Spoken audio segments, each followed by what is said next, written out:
Ladies and gentlemen, welcome to the Co-Optional Podcast. I'm back from the boat. And you are back from the boat. I am back from the boat. Back from the boat. Back from the Banana boat. I received an emergency message via carrier pigeon in the middle of the ocean, the Gulf of Mexico, that said, Krendor is fucking up your show. Come back immediately. That's not true. Obviously. No, we had Best Podcast 2014. I watched a bit of that. And it's like, you should be ashamed of yourselves. Here's the thing. Yes? I think I got it back on the rails. That was perfectly timed. That was lovely. You might have frozen. Right You after froze just after here's the thing. It was just beautiful. It was really nice. I'm literally running nothing in the back. All right, I'm gonna shut down everything. Why am I freezing? It's got nothing to do with what you're running in the background. Skype's just a piece of shit, and everyone knows it. It's just like, I hate you, Skype. it's like, oh, what are you? By the sound, yeah, I'm all scratched up. The people who noticed, yes, I shaved a little too fast before the podcast. Let me put it that way. Should have said you got in a fight at the metal cruise. Yeah, with a carrier pigeon. It was vicious little thing. It just like pecked your face once. And was It's like, what the fuck? Why would you do something like that? Oh, there's a message. Wonderful. But yeah, I cut myself shaving on both sides. It's almost symmetrical. It looks like I've got war paint on. But yeah, I may have cut myself twice while shaving this morning, which makes me a moron. Speaking of morons, Nick Murphy of the Continue Show. Hey! I love it. This is how we treat our guests 100% of the time. Man, it's a true fact, so it's not a big deal. Our special guest today is, of course, Nick Murphy of the Continue Show, one of 3 of the irregular guests. Why don't you introduce yourself to the audience today? Tell people what the Continue Show actually is and where they can find it. Yeah, totally. First off, thanks for having me on. I'm super excited.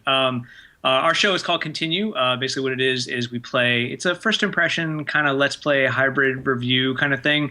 Mm-hmm. We play a game for 20, 30 minutes, and then at the end of that, we decide if we enjoyed it, continue, or didn't like it, game over. We also do a podcast called the Continue Cast. It's like a book club for video games. So we pick a game every month, then play it for a little bit, discuss, and then on the next podcast, we play a little further and discuss further. So those are my 2 things. That's what I do, baby. Awesome. Yeah. I'm sorry.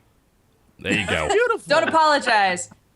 No, there's The no show is apologies on awesome. this show. Yeah. I did not cut myself shaving today, so I got that going for me. So thank you. That's true, yeah. You also have better lighting than me. Admittedly, that doesn't take much. This fucking room. Thanks. I need to sort that out, but never mind. You gotta switch over to daylight, man. You gotta get rid of the tungsten, the incandescent, and then That's switch over to like daylight. daylight. All right, yeah. Oh, My it's tiny sun. window. Sun is Okay, I've put a bit more daylight in here. It looks a little less shitty until the sun goes down in a few hours, at which point I'll...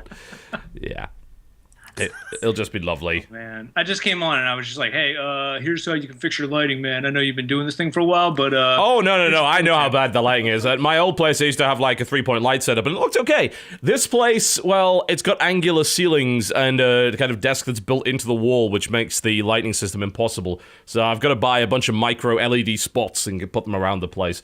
So that's going to be like my fun. dream. I want that so bad, to just like have little LED blocks just all over the place and just be like, switch on.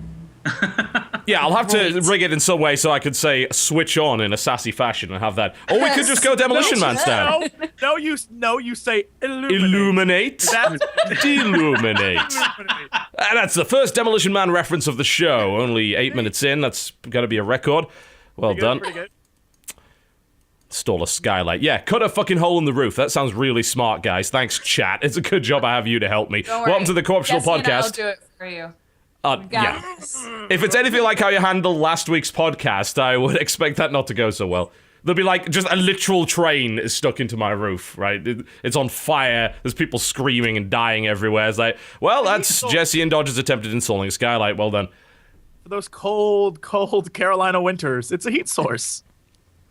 It is. It does get pretty cold around here. The weird thing is that it's all over the place, temperature-wise. Like yesterday, absolutely lovely 75, nothing wrong with that. And then today, rain, 28 degrees, enjoy freezing. Like, what the fuck? Why would you... Yeah. It's all over. You know, in LA, it's been the same temperature roughly the last All 23 years. Yeah. Yeah. It really So I've hasn't been changed told. much. Yeah, You guys are so lucky. You don't have to deal with like So I'm from Philadelphia, and we have like crazy weather right now. Like so much snow. It's every other day is snowing. It's crazy. And I know there's people in Canada and far north that deal with it all the time, but we don't deal with that like ever. Like if LA is 72 all the time, we're like 60, 58 like all the time. We're not built for this.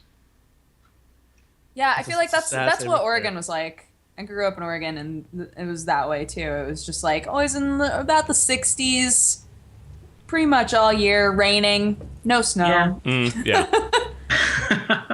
Yeah, we went to I'm in a really boring place where it's just like, I don't know. Same thing every time. Yeah, oh yeah, it's the fucking worst, Dodger. Get out of here. When the sun's too bright, I get so irritable. I'm just like, get out of here. I hate When it. the sun is too bright. There's so much sun on my skin, it makes me warm. I hate it. Yeah. Worst. If anybody wants to trade with me, I was considering it, and then I realized I'd have to live in LA. So I'm like, no, I don't want to do that in any way. Fuck that. you want to live right in the middle of Hollywood? TV, I got you. That sounds like a wonderful idea. I'll happily give up all of the wonderful space and green and fantastic housing that I have here to live in a fucking one-bedroom apartment in the middle of Hollywood and pursue my That's what I thought. film I thought career. That's how you would feel. Yeah. Pursue my film career. Yeah, absolutely. Going to be an an actor. Yeah. I gotta be a pretty good supervillain, I feel. I could work fairly well. Craft, you. Yeah. I'm sorry, I was waiting for the rest of the sentence and it just never came. I guess I have plenty of practice in my acting career. I've pretended to like you for the last 3 years, so it seems to be going fairly well. You're very good. I am pretty good and rather convincing, I gotta say. Welcome to the ContinueShow podcast. We occasionally talk about video games. Jesse, welcome to the show. Hello, everybody. How's it going? Great. That's it. Did you cut yourself shaving today? I'm gonna be good. No jokes, Jesse. And simply say no, I did not. I did not cut myself shaving today. Okay.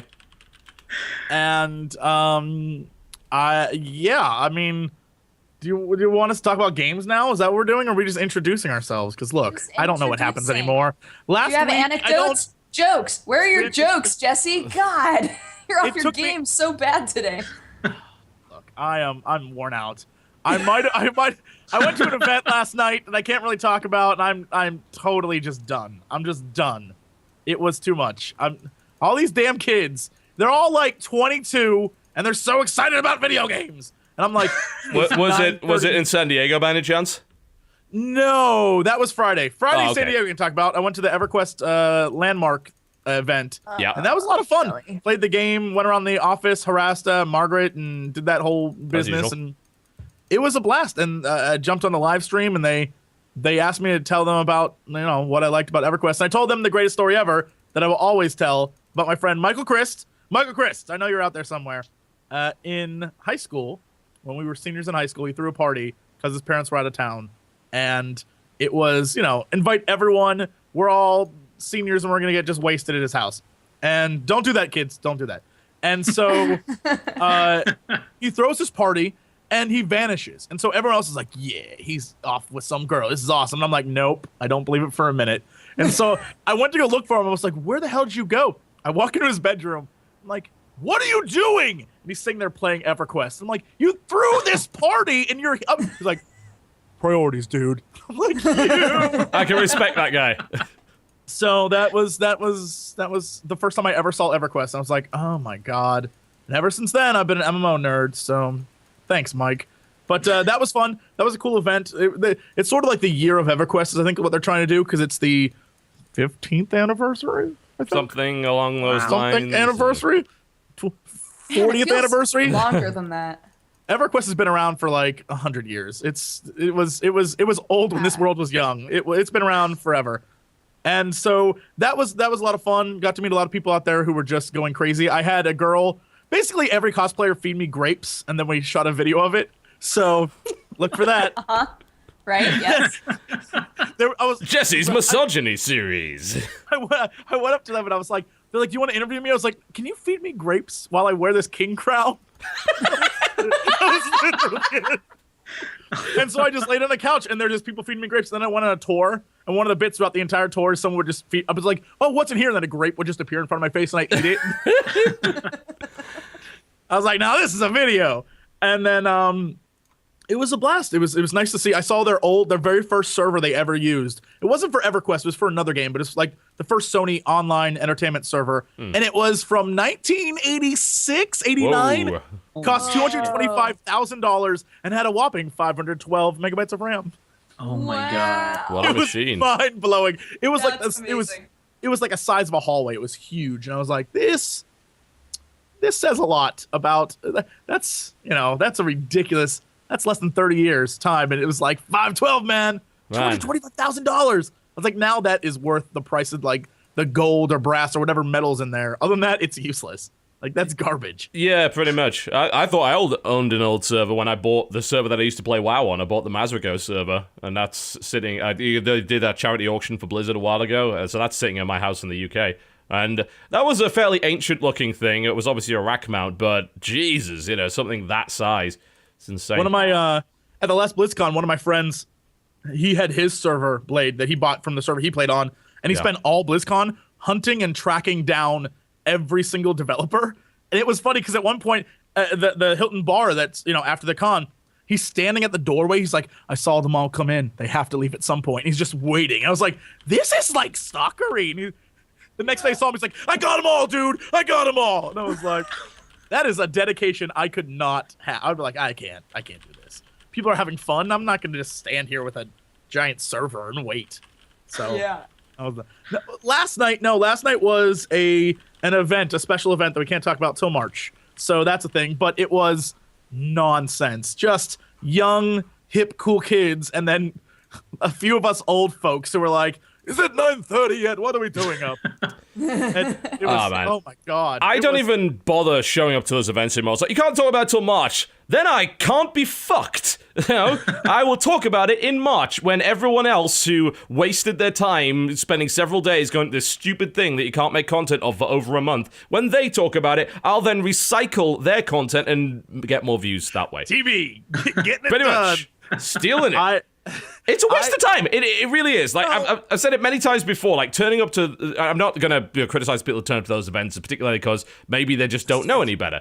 But you should know better, Jesse. You're older than me. No, I live in LA, and it was in LA. So all right, well, that's fine. But like, this is the kind of event that we get like, oh, would you want to fly across the country to go to this event that you can't talk about for a month, and we won't even compensate you for your hotel or whatever? It's like, no, I fucking don't. That's a waste of my time. There was a lot of Angry Joe and some guys were there, and so I was like, what are you guys doing tonight? And they're like, oh, we got to leave at 10 a.m. tomorrow morning. I was like, damn, you literally are here just for this. I felt really, really bad for one guy who I don't know his channel, and I wish I'd give him a shout out because he gets all the awards for just putting up the stuff. Apparently, he's from New Zealand, and this is like... What the fuck? He flew from New Zealand. And so I guess he's going to stay here in LA for a week. I was like, that's a smart thing to do. I was like, because going here for one day is insane. But been there, done that. It's nice to see the big community that's already built up around a game that doesn't exist yet. I was like, holy crap, you guys are like way into this. Like, all right, that's awesome. I'm gonna get some more to drink. It's like gold prospecting, It's the new age gold prospecting. Whenever a new game comes out or is coming out, there are people that are looking to be the big guy in that game. Because think about like Hearthstone, for instance. Who struck gold in Hearthstone? Well, not Nick Murphy. But I beg to differ. Since we played our game, man, I am a force to be reckoned with. Oh, really? No, that's not true. Not at all. You guys don't even know. So me and TV played, and I was like, I'll play this game. I've been playing for a little bit. It'll be a fun little time. And then TV comes in, like a gentleman, though, destroys me. But he was gentlemanly. He was kind. He was very nice. It was a good game. We shook hands and left as friends. Yes. That's like a good night. That's exactly how it went me down. Like a gentleman. Have me on a shirt. I want to be destroyed like a gentleman. Don't worry, I'm gonna buy go a gentleman. I'm trying to figure out which part of the innuendo that is. It's a little confusing. There is a lot of innuendo there. Evidently, just a lot. Yeah. But I mean, if you think about it, like, does it from both sides. From the receiving and the giving end. Uh-huh. Let's just put it that way. All right. Okay, we're getting into some Right. interesting territory here. I think we need to use protection. But anyway, anyway, yeah, the point is that if you think about a game like Hearthstone, like who struck gold with that? Kripparrian, Trump, Harfu, to some like lesser degree, Kungan, Rekful, people like that. And every time a new game sort of comes along, there are people who are already planning well in advance to strike gold with that. There are already people who are planning to be the big thing in Hero of the Storm, yeah? Heroes of the Storm. But I think this is where you're going with it. Sorry to interrupt. I assume that you will point out the fact that it's also like, mining for gold. You can also strike out completely. Yeah, you absolutely can, because a lot of these guys didn't plan to be like successful in Hearthstone. If you look at Trump was actually a Terran streamer for StarCraft 2, and he was never very popular. Like, he was good, but he was never very popular at all. And then he started playing Hearthstone, and he just exploded, Crip kind of had a basis already, because he struck gold with, like, Diablo 3 and also Path of Exile before. So he kind of had a basis to go into this, but Trump didn't. But he struck gold on it. And then there's so many people that tried to go for it and didn't, so... I don't know. I think it is a general attitude now, particularly with streaming being so easy, that people are actively looking to corner the market on the next big thing. And that's what I talked to a lot of guys who I really, I mean, I didn't know a lot of people. They're the big faces, like you see a Cena Anders and a Toby Turner, you're like, oh, okay, I hey guys, how's it going? But there's a lot of people I had no clue who they were, and 90% of them are streamers, not YouTubers. And so it was like, oh, hello. And seeing like how they work versus how we work and things, yeah. It was really cool. But yeah, you're right. They're all like, when this game launches, man, I'm gonna be there. I'm gonna be there day one. I'm gonna have it all, because it's all, everyone's on the same level and everyone gets a fair chance. And like this is, and I'm like, that's cute. You think that it's cute. No, they don't. It's cute. You think that. Sorry. Like it feels to me a lot like when people say, oh, this game is going to be my game of the year, and they haven't played it yet. Oh. It feels within that same world of just saying like, all right, this game isn't out yet, but I'm going to be fucking amazing at it and get all the views. And I'm like, stop. Because you just don't know. Like, yeah. It's for the most part so silly to throw all of your eggs in a basket and you don't know how big the basket is or what the basket looks like. I've said, if people ask for advice from time to time, and I've said this time and again, never, ever, ever, ever, ever attach your success to one game. Because if you do that and that game takes a turn for the worst, so do you. Why would you? You're already kind of putting your career and your business in the hands of another company, that being Google, or if you're a streamer in the case of Twitch. Yep. Why would you double up on that and say, not only am I reliant on Google not to fuck up, but I'm also reliant on, say, Blizzard not to fuck up, because I've attached myself so closely to this one game.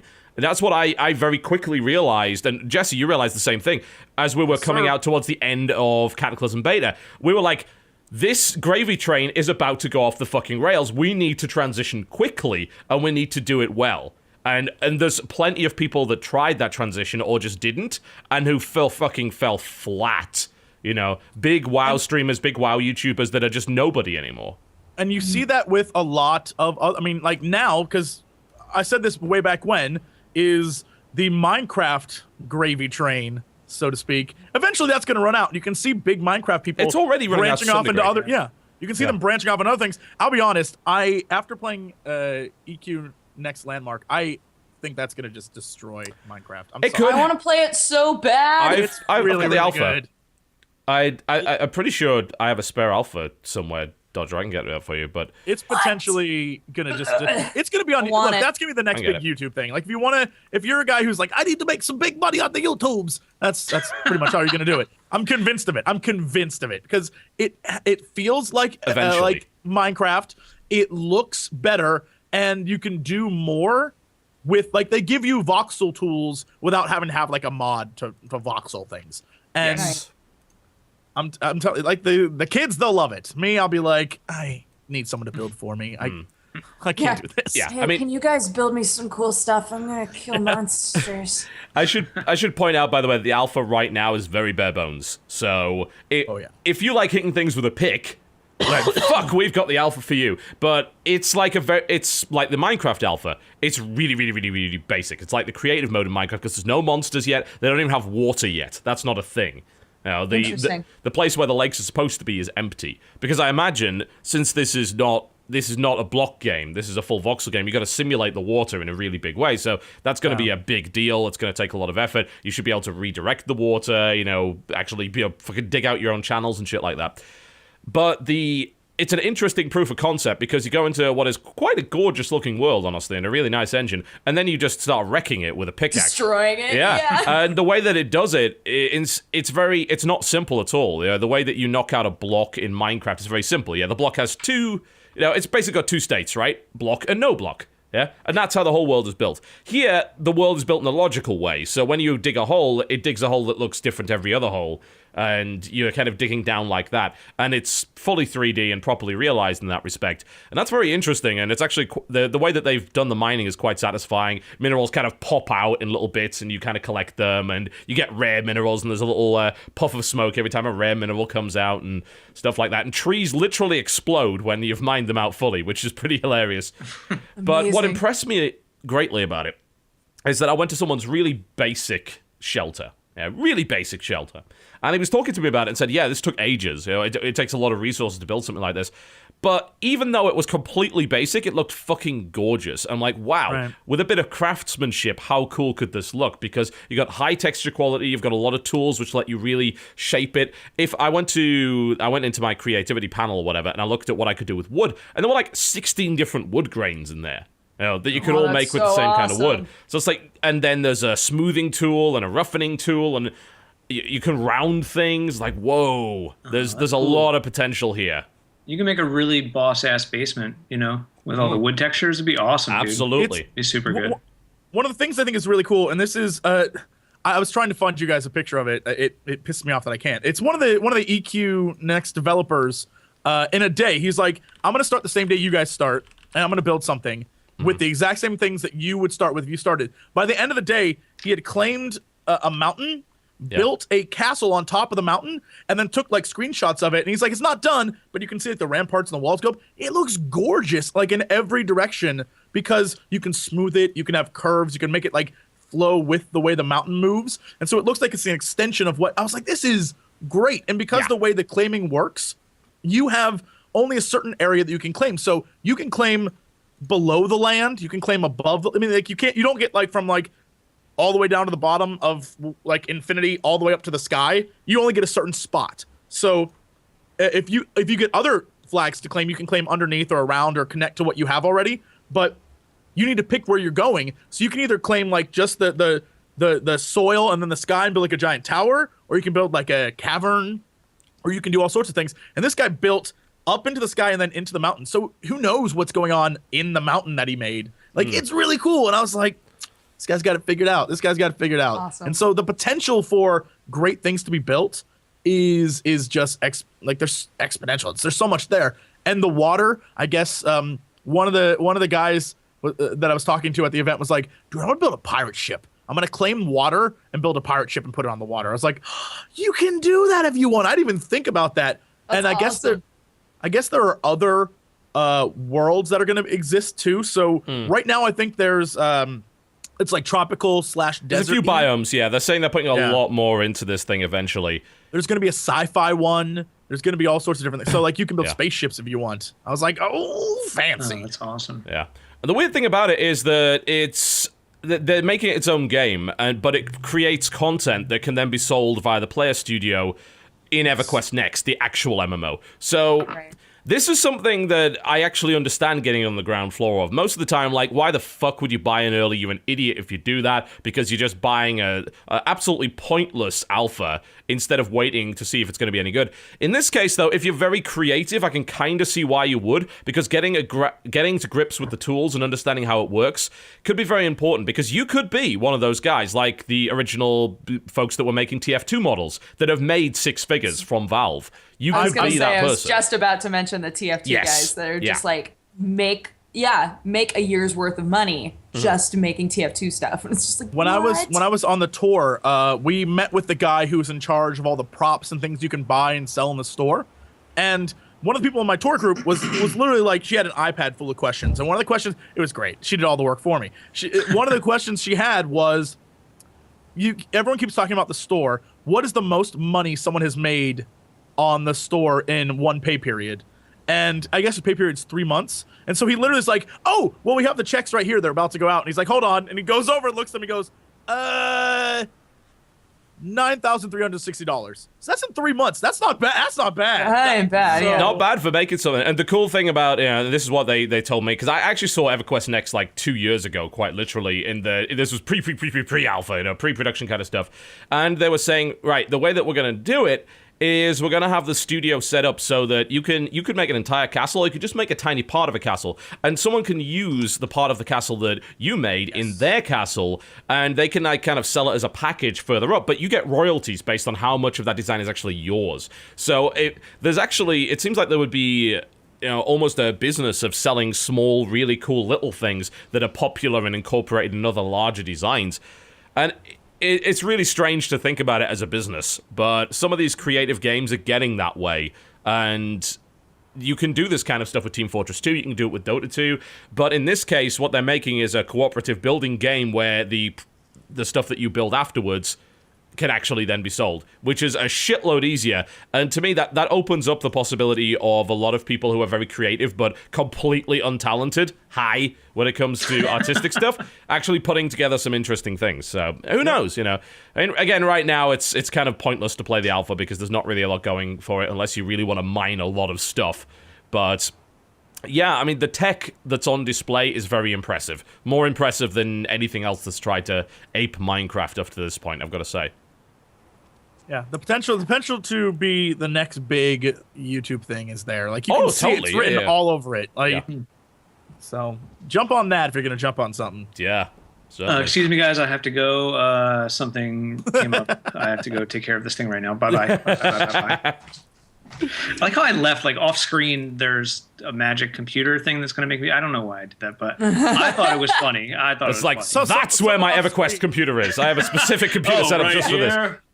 Oh my gosh, when me and my cousins were like really into EverQuest, like original EverQuest, she had a label maker and she had made labels to put on all of the computers and just had EverQuest machine on all of her monitors. And I was like, God, this is who we My are. wife used to play EverQuest like back in the day, and God, so fun. we were trying to get her to play WoW. We were playing WoW for a little bit, and I was like, "Oh yeah, WoW's cool. You should come play." And she's like, "Nah, you can't color armor or whatever." She's like, "Fuck it." I was like, "Oh man, like you're gonna fucking dismiss this whole thing just because of that?"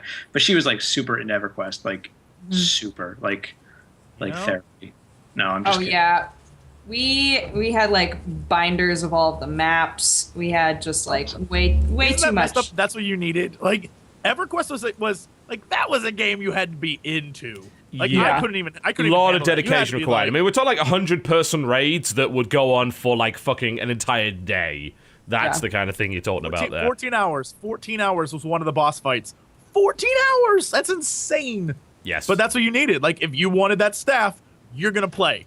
Like Yeah. that's what it used to be. You guys, all you young kids, you have it easy. Back in my day, it's not I wrong. think it's gonna turn into the old cast. I like this. I'm down for this, guys. Let's just wrap it up in an hour and we'll be solid. Yeah, we're Cool, grilling all some right. prunes. It'll be wonderful. we got to get to dinner by 3. So All right. Nick, what have you been playing this week? What's been going on? I haven't really had a chance to dive into anything new, but for our podcast, it's called the Continue Cast. We do like retro games.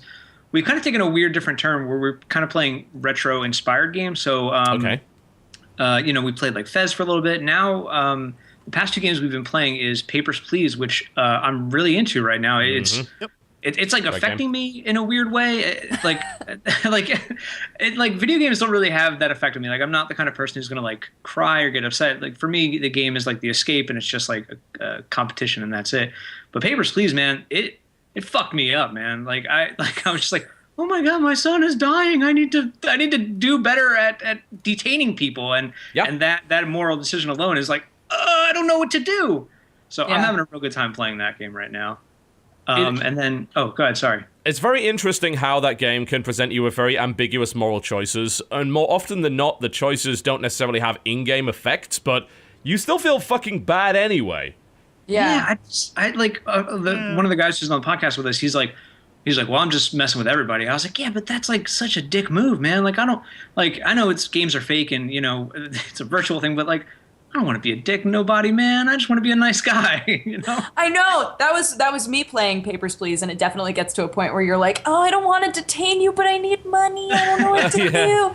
And like, I had a couple of friends who were playing it at the exact same time that I was, and they were like, oh yeah, detain everybody. Just like I think that's the difference. After the first terrorist attack, I was like, F it. Everyone's getting, I don't even care where you're from.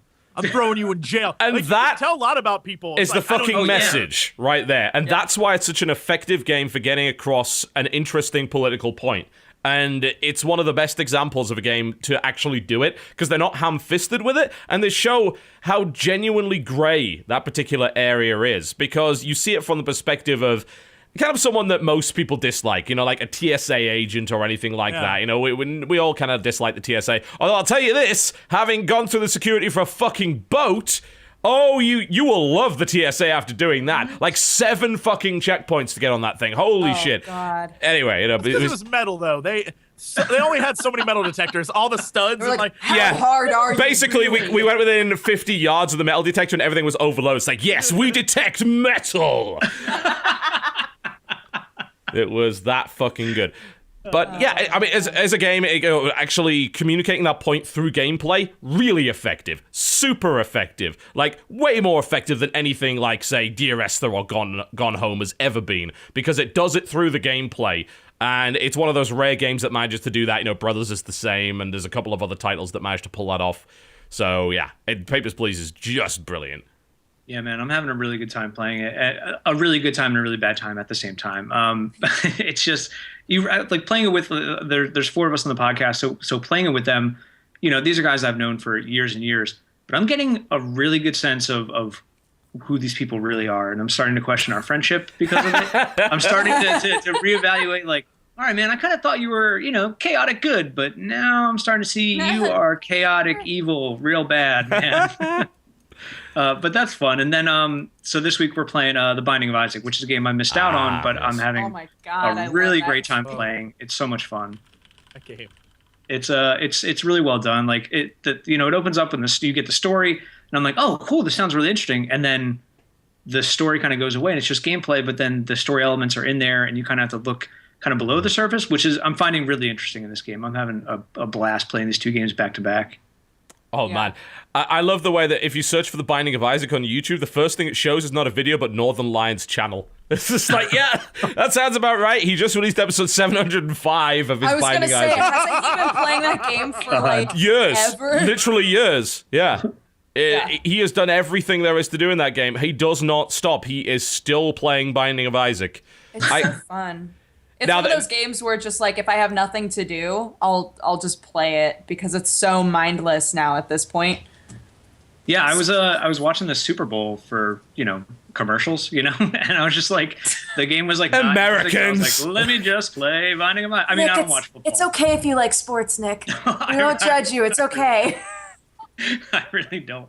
I was just watching it for the commercials and stuff, but like, I was like, this game fucking sucks. But like, okay, so it might have been, I don't really like sports, but like, especially football.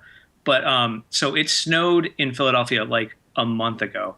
And it was on a Sunday when the Eagles were playing some other team, I don't remember. But it was snowing on the field, and it was like the coolest thing ever. Like I saw like a clip of it, and I was like, I got to watch this thing right now. And I got really into football for like an hour or 2. A day? A day, right? And then that's it. And then forgot about it until the Super Bowl. But no, man, Binding of Isaac is awesome. I'm really digging it.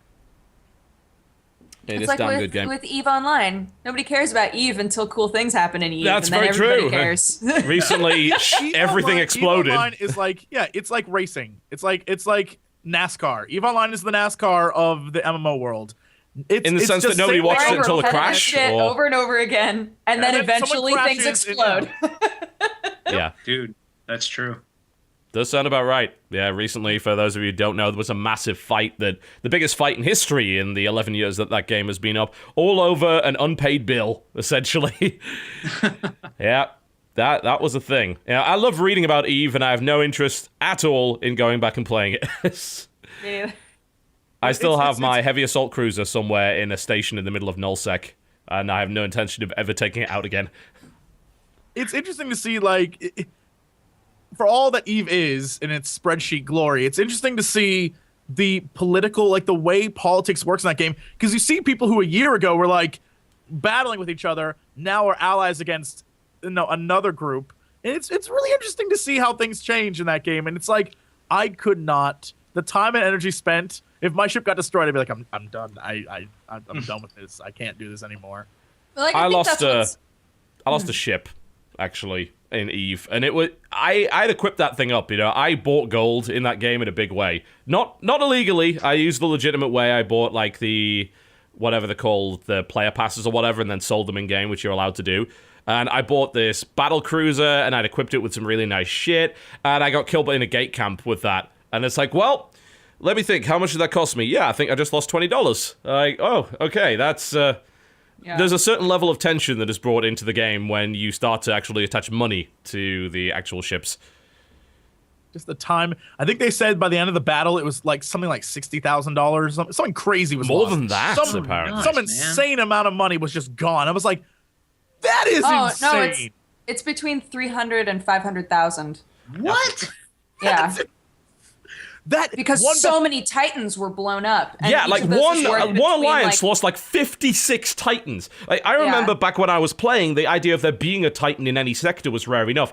These guys lost 56 fucking Titans. Like, what?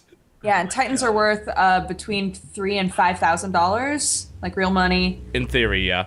And and like 100 or maybe a little over 100 of them were just like gone.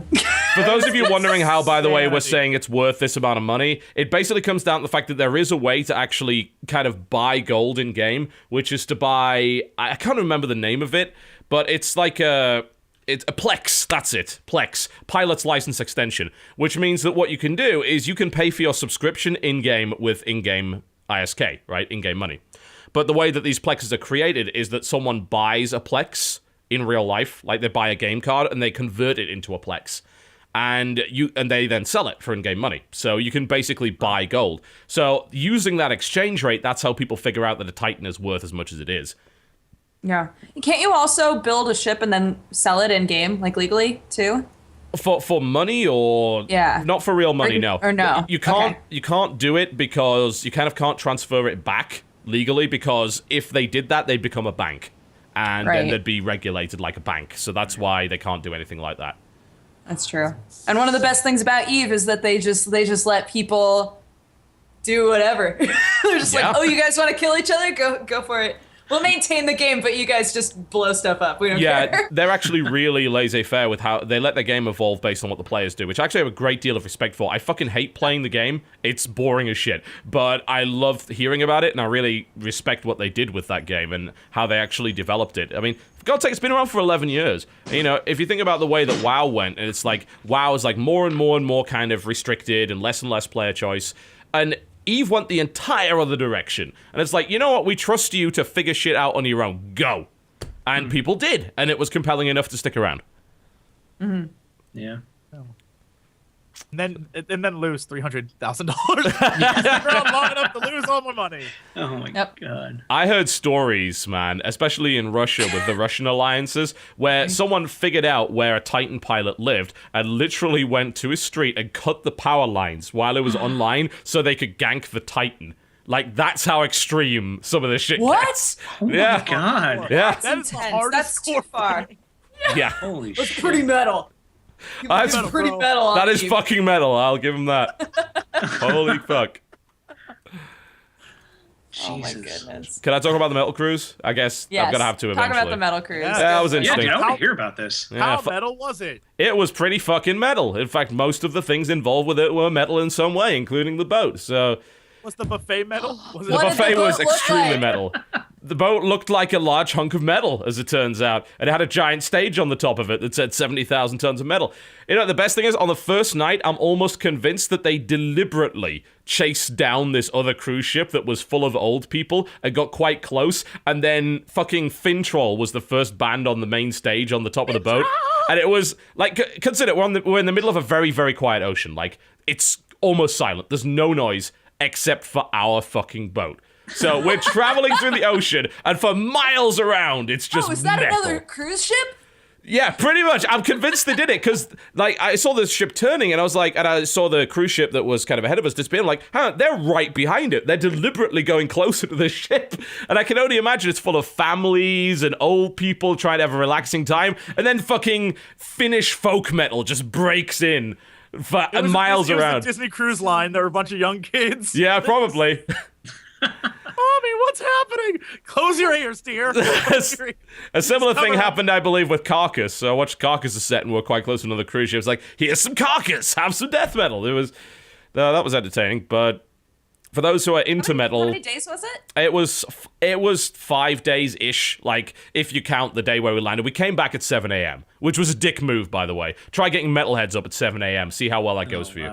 But we departed at about, I think it was 3 o'clock in the afternoon, and then we sailed for 2.5 days quite slowly to Costa Maya. Stayed in Costa Maya for only 3 hours, which was, well, technically 4, but it took us an hour to get off the boat because it takes like ages to get people through the checking everything. So that was a pain. We went to Costa Maya Beach. We went to a private beach called Maya-chan, which is incredible, by the way. And if you're ever there, you should go. Maya-chan! Yes. Yeah.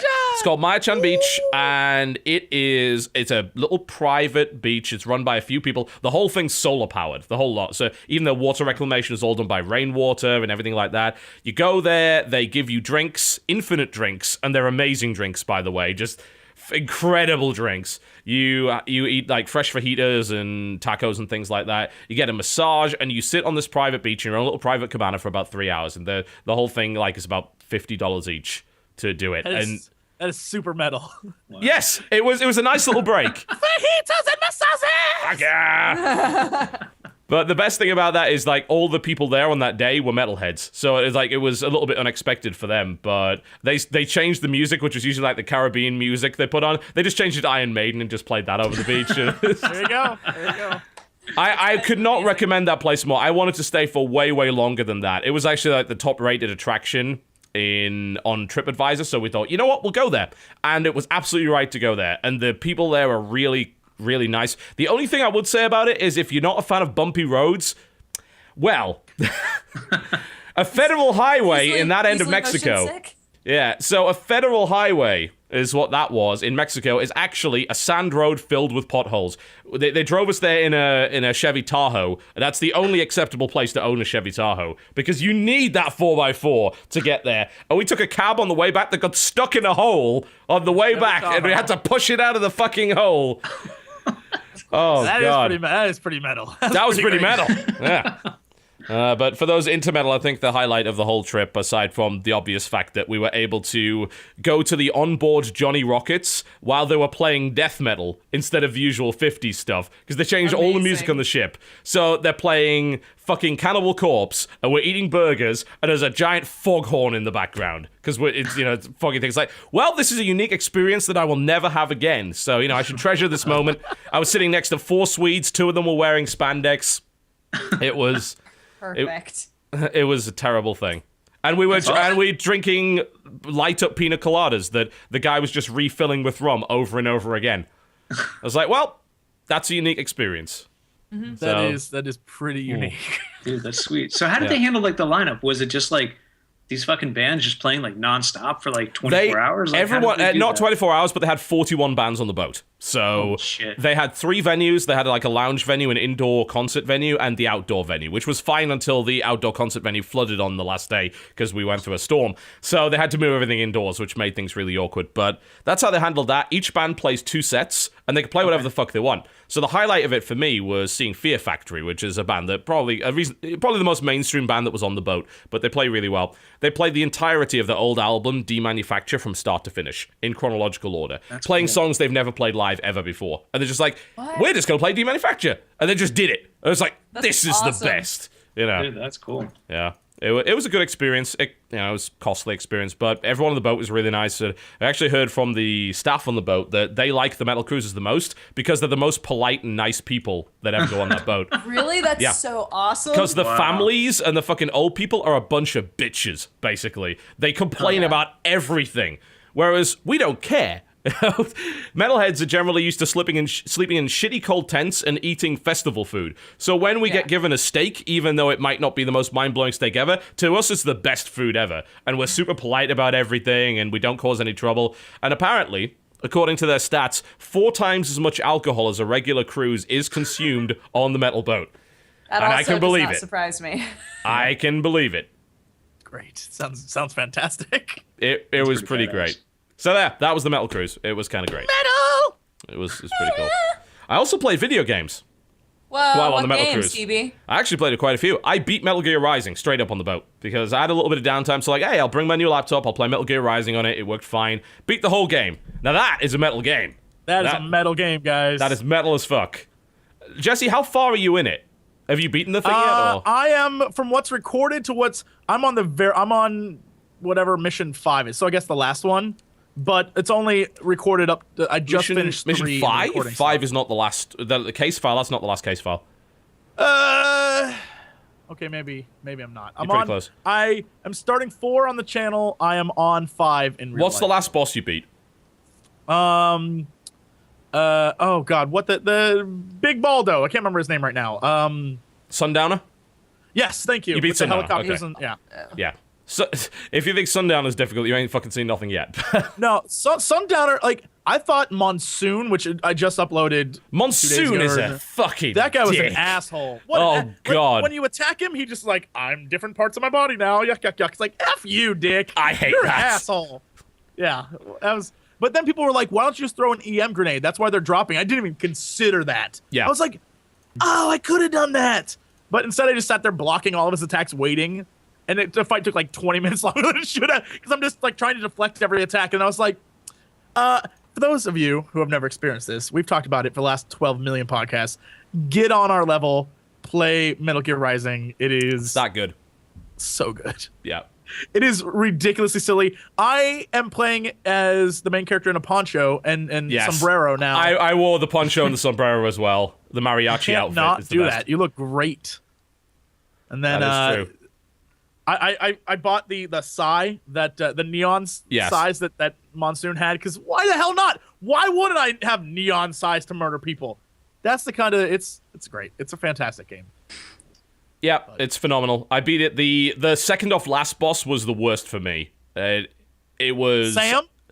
Is Yeah. it Jetstream? It's First off, that is Jetstream Sam. that is Antonio Banderas. First off, that is Yeah. They went and found it. It's all there's. In fact, the more I see that game, the more I'm convinced they watched the whole like Once Upon a Time in Mexico franchise, like Desperado and Mariachi, and then just threw it in the game, because I feel like it is. All the plot points are there. I'm like, this is very similar, except for, the brain thing. But other than that, I was like, he's trying to save the kid, and they have weird weapons. And I was like, this is a very silly game. Oh yeah, I think they wear their influences on the sleeve with that one. But yeah, the Jetstream Sam boss fight is tricky. Let me put it that way. It takes a lot of practice to learn what he's doing, but it's also a very satisfying boss fight. Still loving the soundtrack. I listen to it like every day. It's that good. Absolutely phenomenal. It's pretty great. Yeah, I'm playing the Jetstream Sam DLC, by the way, is pretty fun. And I can. I is that the one where you play as Jetstream Sam and the dog, or is that? No, there's a separate DLC for the dog. You get all of this free, by the way, with the PC version. So yeah, there's a Blade Wolf DLC where you play as the dog. The dog's actually surprisingly hard to play because you get very little health. You actually have to be a lot more stealthy with the dog than you might think. And you've Is that got to be why he way always runs off like an asshole? Because I hate that guy. I'm like, you could stick around and help me. For like Yeah, 5 he can only minutes, take about dog. 3 hits. Like, and if you aggro some of the stuff, you're fucked. Like, you don't have the tool set necessary to beat that stuff. So, the Blade Wolf DLC is pretty hard. Jetstream Sam is just a badass DLC, because he gets an entire new set of sword moves, and he's entirely focused on the sword. And some of his sword moves are fucking insane. So, if you love the power creep, then that DLC's got you covered. I cannot, like, it's like they took the Metal Gear formula and it's already sort of like getting progressively sillier. But they took the Metal Gear formula and they're like, let's make it even. Like when Monsoon shows up, he's like, I am Monsoon, something of the West Wind. And it's like, who the fuck are you? Like, who are you? You literally, it's They're also to do with the wind. The whole thing is like to do with the wind. Jetstream Sam, Mistral, that's wind. I'm not really sure what Sundowner was to do with the wind, but there's a lot of wind references in that game for some reason. I don't know why. So silly. So like it and like when when Raiden goes Super Saiyan, he's like, turn off my pain inhibitors, and he's like, and he pulls the sword out. He just get literally stabbed through the chest, and that's what gets him going. I'm like, well, bro, I'm not gonna be judgmental, but that's a little silly. Oh, it is ridiculous. It is. If you want to play anime, the video game, that's what it is. It is full on. Like every trope that ever existed exists in this thing. It really does. I can't even. It's amazing. It's so much fun. That's right. Someone chats like, pain. This is why I fight. The whole why do you fight thing. Oh, apparently Sundowner is a kind of wind. Oh. It's a wind condition in LA, as it turns out. Oh. Yeah. Huh? Yeah, apparently. That's interesting. Looking it up. A sundowner is an offshore northern foehn wind in Santa Barbara, California. There you go. Oh. So, Whoops. Santa Barbara. yep. There you go. It is also, got to say, the only game which allows you to rip up a futuristic version of Denver. So, why not? That's pretty great. That's pretty. Yeah. Yeah. I don't even know how to describe it. It's one of those games that you would think would be awful, and when people played it originally, people were like, "It's okay." And having played it, it is like one of my favorite games right now. I can't even describe to you It's so good. why it's so good. And I think it has to go to the sound team. I give the sound team complete credit because the way each boss fight crescendos, and to the point where music, like the vocals come into the song. Yeah, they have separate versions of the music. It's brilliant. They've got both instrumental and vocal music. So when it gets to the last phase, it kicks in, and you can't even tell the transition. They do it that well, and it is just amazing. And it's not even boss fights. It's like anytime there's a major fight. It kicks in with something great from the soundtrack, and it all sounds amazing. The last boss, I don't know. It's awesome. Some people ask me about my opinion on the last boss, and I don't know, because the last boss has two phases. I don't want to ruin what it is, but the last boss, it almost felt like one of those boss fights like at the end of Dark Souls, where like it's not a hard fight at all, it's just there for kind of story completeness. And it kind of felt like that. Some people said, oh, it was hard. Like, no, it's not. Like, the last boss is way, way easier than Jetstream Sam is. Before that, there's like the first phase of it is incredible to watch, but it's more of a spectacle than anything else. It's almost like Star Wars, like where there's the original Star Wars, where the fights are more about the dialogue than the actual fight. That's what the last boss of that sounds like. And the dialogue between them is hilarious, because the last boss has some very interesting beliefs, let me put it that way. And it like almost convinces Raiden of them, and it's like, you're crazy, like, and some of his dialogue is just insane. But again, I don't want to spoil it for people. It's anime the game. I was about to all say, the dialogue that sounds very anime. Yeah, it is. It's fantastic. Yeah, but yeah, I would imagine with like the sword, does it have like samurai elements, like from like, I don't know, like Kurosawa film kind of thing? Okay. Yeah, I mean, the whole Desperado idea, there's definitely aspects from there. Jetstream Sam in particular is he's a samurai, Okay, cool. a Brazilian samurai, but he is a samurai nonetheless. And He's Antonio. Raiden is technically a ninja, but he uses a samurai sword, and he's got the whole protect the weak kind of thing going on. That's cool.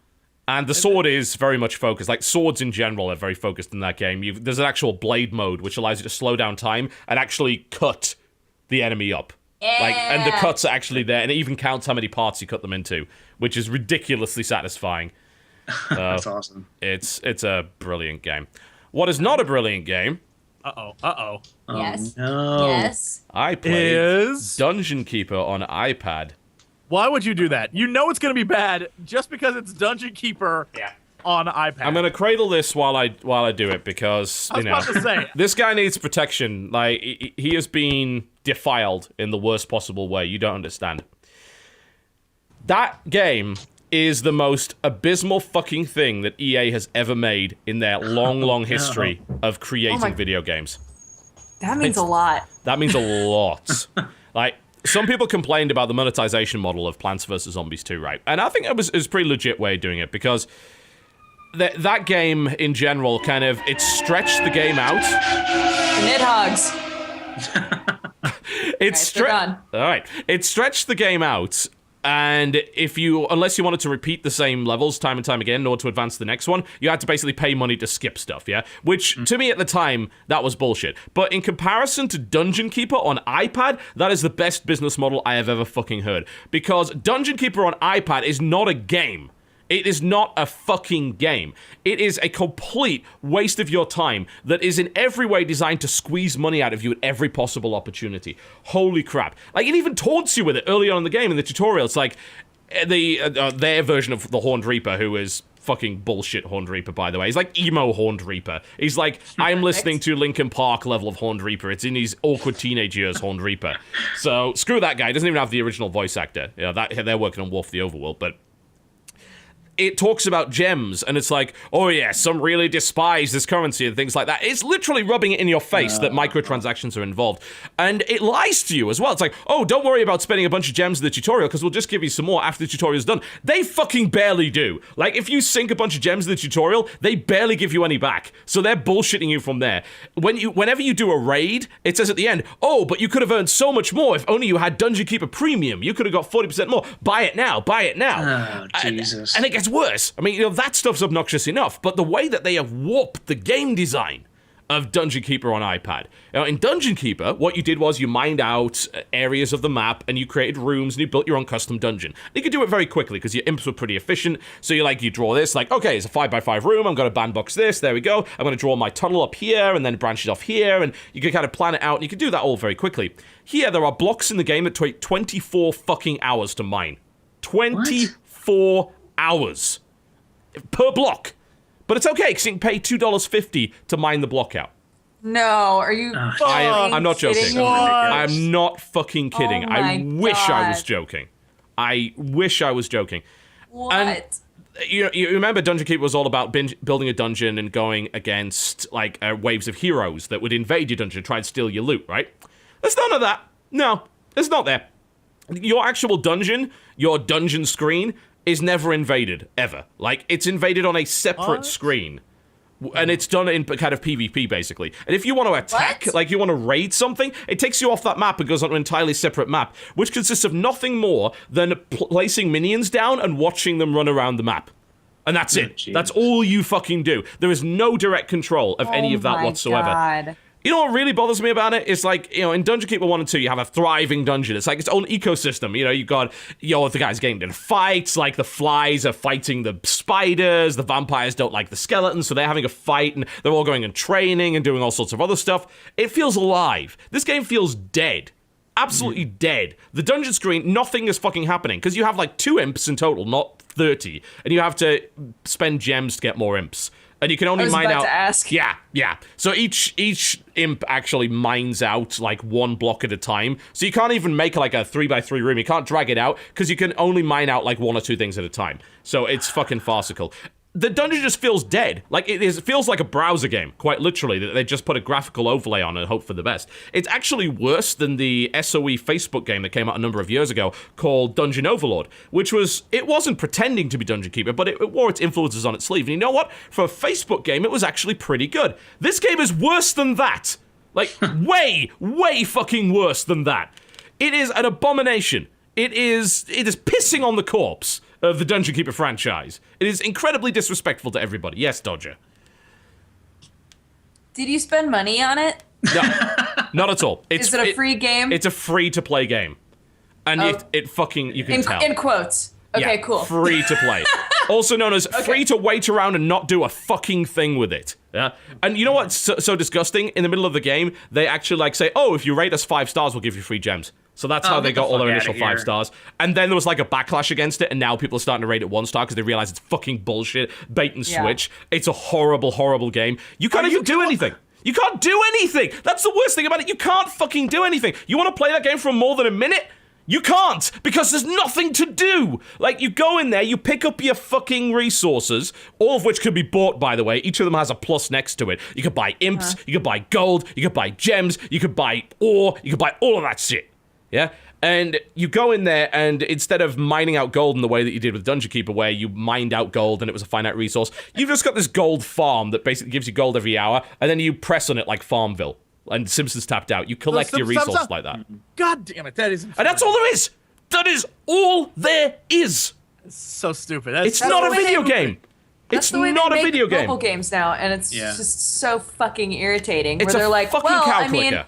it's a mobile game, so you you check in every now and then and see how it's going. And I'm That's like, no, not a I video want to game, sit that's- and play a game. That makes you doesn't make you a gamer, it makes you a fucking caretaker. You know, it's like, it's a job. It's like a job. Tamagotchi. I was just about to say, Yeah. it's like Tamagotchi. Yeah. Holy shit. Except you It's pay like- fucking money for the but- privilege of playing with it. Yeah, it's just like a time waster. Like at that point, it It just is. becomes like a thing that you do to just like pass time rather than get enjoyment out of it. It's just like, well, I have 5 minutes. Let me fucking do this and I think drop that's what $2 they to advance the game. That's exactly what it is. But they've taken a beloved franchise and just destroyed it with this game. If you look at something like, say, if you want to hear about a time waster, you think about a game like Tiny Tower, right? Tiny Tower is a time waster, and it wears that on its sleeve, and it doesn't make you pay for shit. Yeah, you don't have to. You can play that game because there isn't really a game to play, and it's a little bit satisfying. It's a nice little time waster. That's about it. But Dungeon Keeper is pretending to be a real video game, and it fucking isn't. It's not. Yeah. It is. EA have a lot to answer for with that. It is disgusting. Absolutely disgusting. And what really gets me is that Apple gave it the Editor's Choice Award for that week.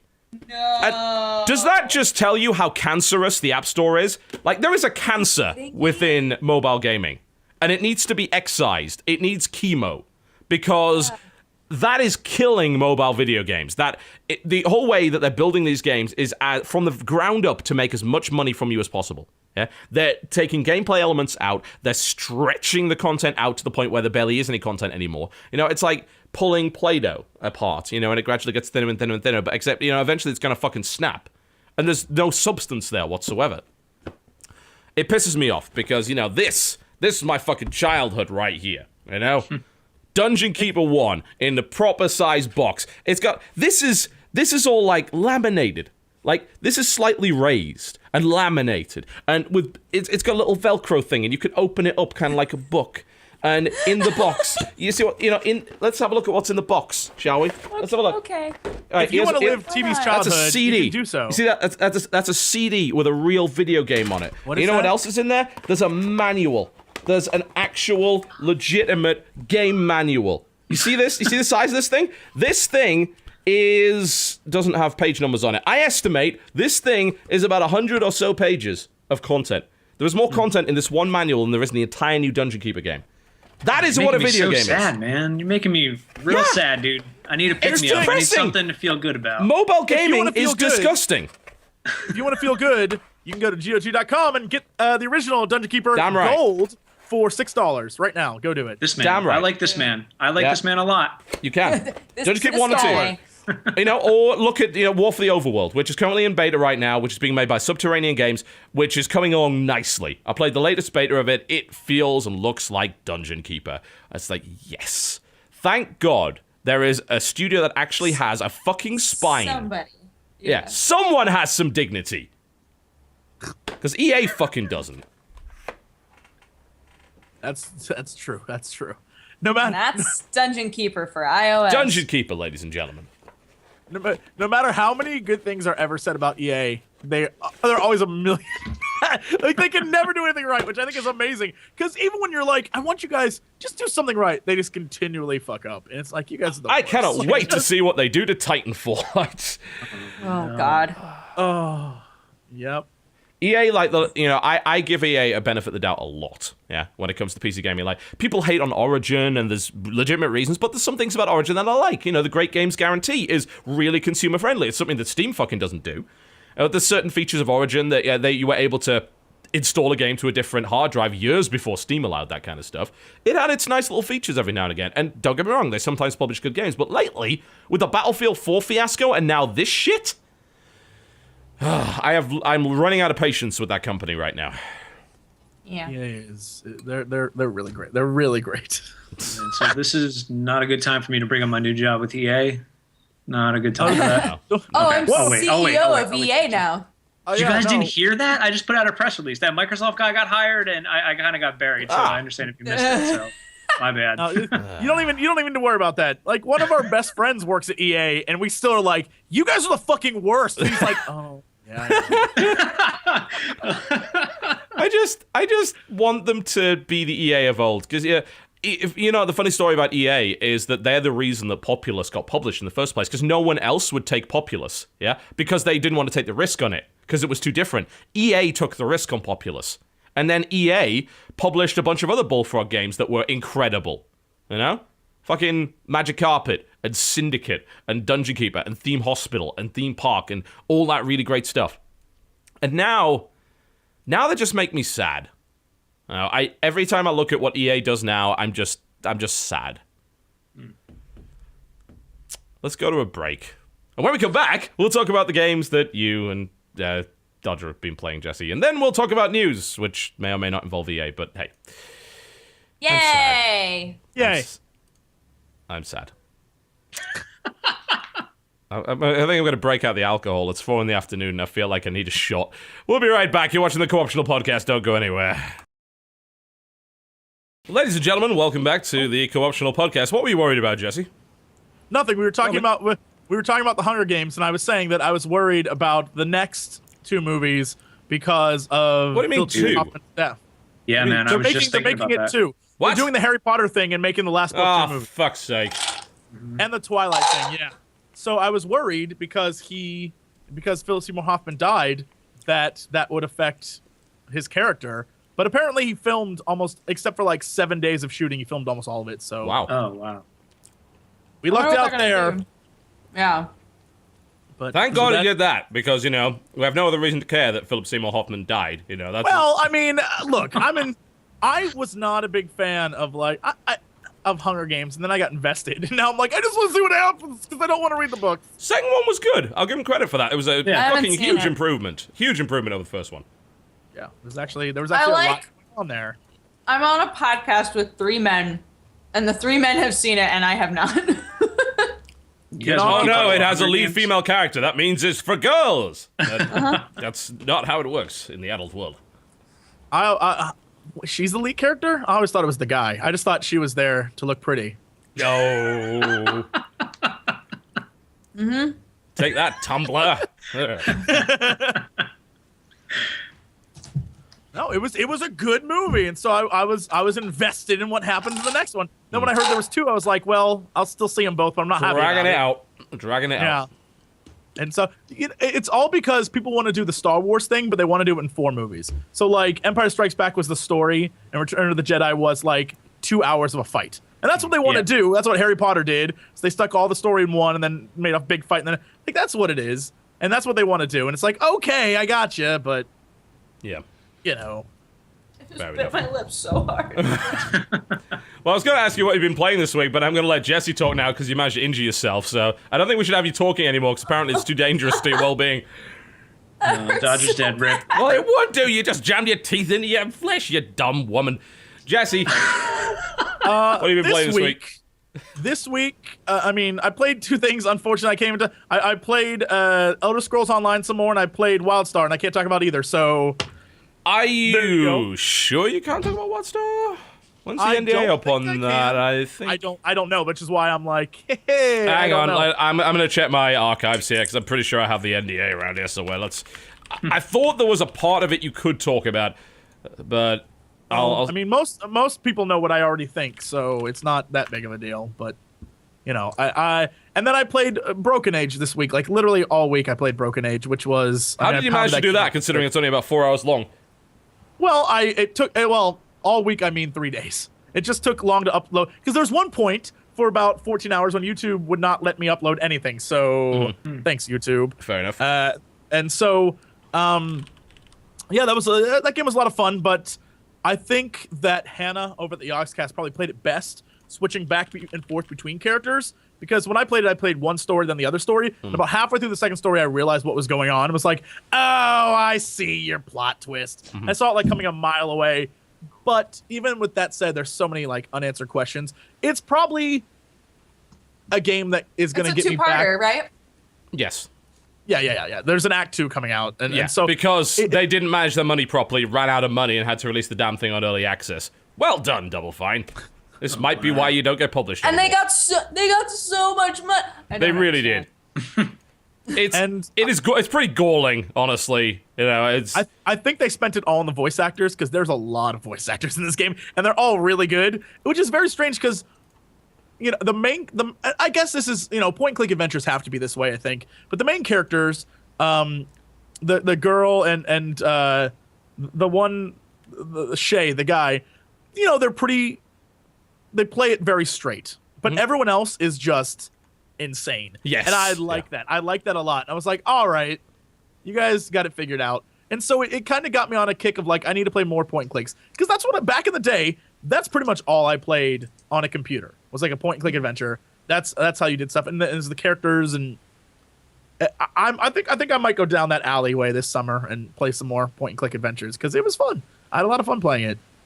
So yeah, like Elijah Wood, great actor, and he played it very straight. Like he didn't go like there wasn't a lot of emotion in his character. Like the two main characters were pretty just like, all right, yeah, no, so I got to do this now. Great.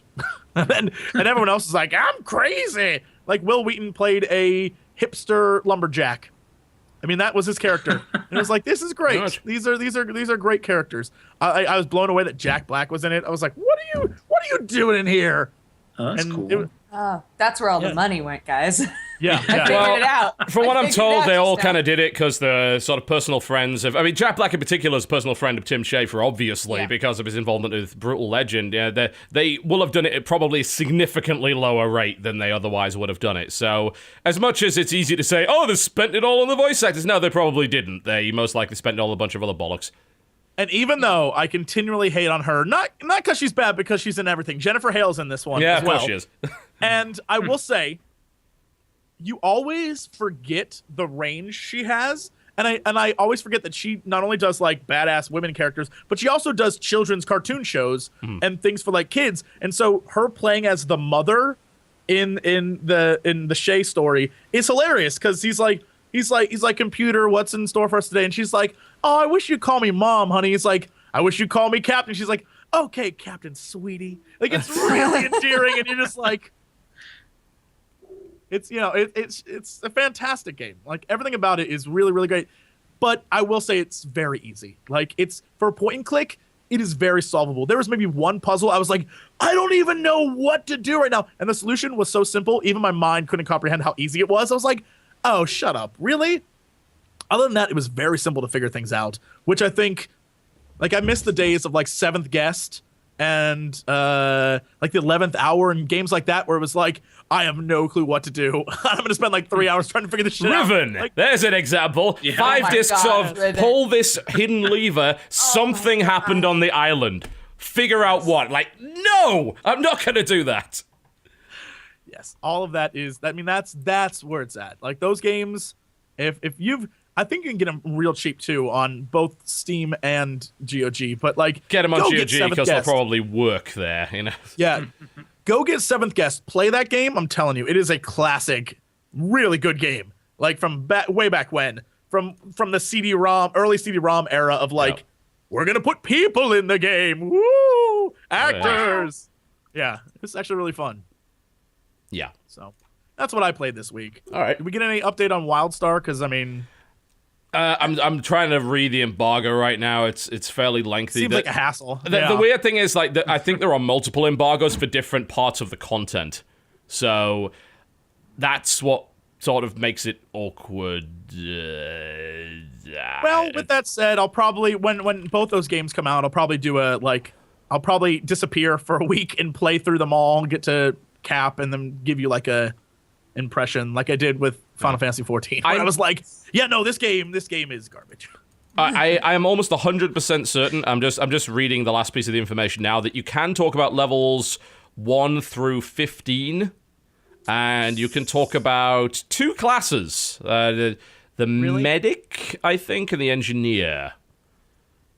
Yeah, but that's apparently what the preview content was sort of. Yeah, I could just talk about what I played at PAX, which is definitely not NDA'd, but I guess we'll just wait until like the embargo's properly up, which is levels 15 to 25. Embargo lifts on February 19th. So, yeah. All right. Yeah. So you wait a few weeks, and then we can talk about it. Then we'll just talk about it then. It's just easier that way, you know. Yeah. In the meantime, I'll speak for you. The game is great. The voice acting, very good. Levels 1 through 15, not bad.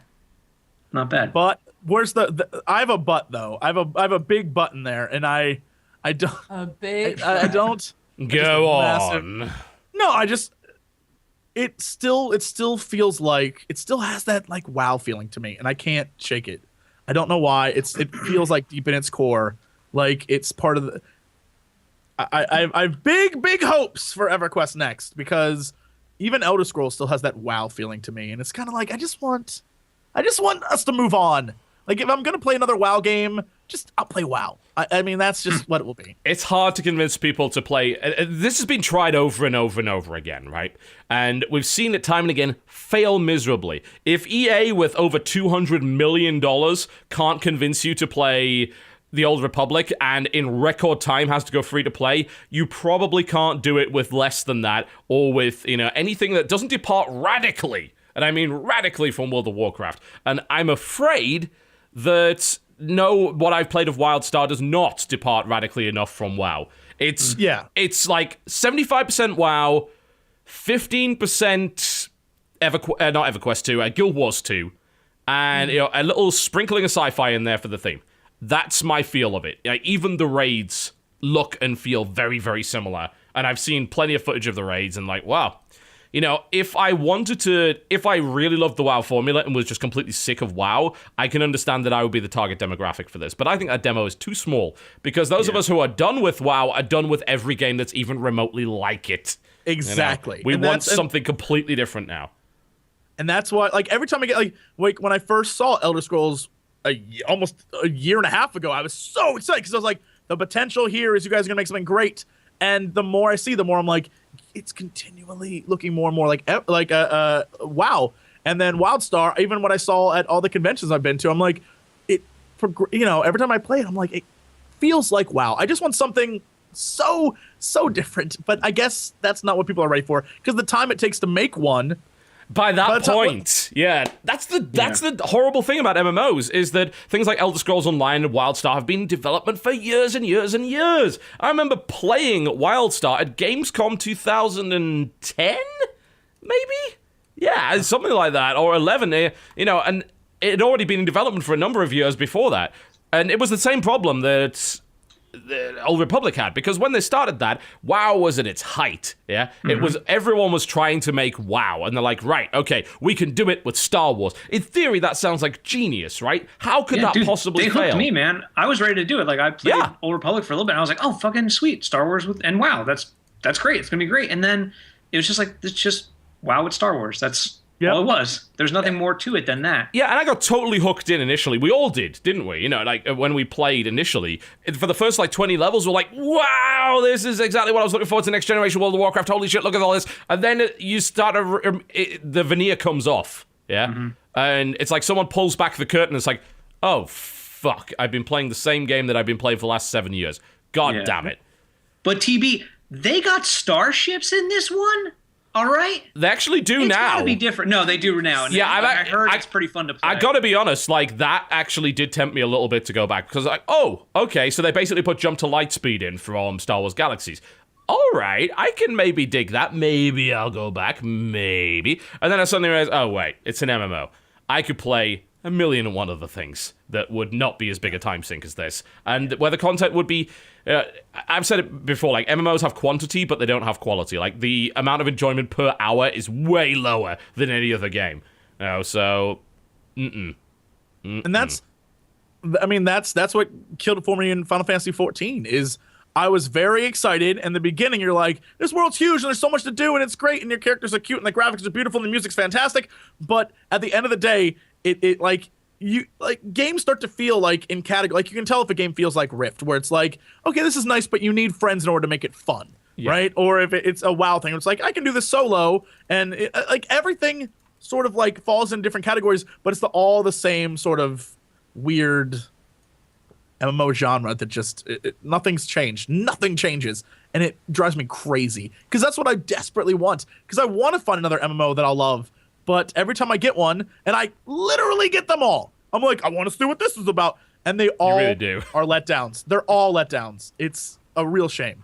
They all just turn into that same but different thing. It's like everyone's like, oh, I want the new next thing, but it just turns into like the way they're making them is just like, let's give them the same thing but different for some reason. And I think the audience is kind of getting past that. They're just like, audience we're done with fatigue that. For that kind of MMO it's beyond done. There's no question. And it's what blows my mind as to why people are excited about Elder Scrolls. I don't understand why people are hyped about that game. Because, I don't know, maybe they see the first person thing, it's like, oh, it's just like Skyrim, but there's more quests. No, it isn't. It is not. It is like WoW, and it's like Guild Wars 2 to some degree. Like, it is not like those games. Do not go into that's like Skyrim. It is not. You will be disappointed. Yeah, and it's one of those things where having seen and been invited to so many of their things and seeing the process of how they literally in their team were like, half the team wanted it to be like a Skyrim game and half the team wanted it to be like a WoW game, and they were trying to balance it. And I always was like, I hope you guys pull this off, because it sounds, if you could do it, it would be incredible. But it sounds like in the end, like from what I've seen, it sounds like in the end the MMO people won out. Like someone in the development group was like, here's what we're doing. This is the final. This is what it's going to be. Yeah, because you're going to nail it down eventually. Right? I like that.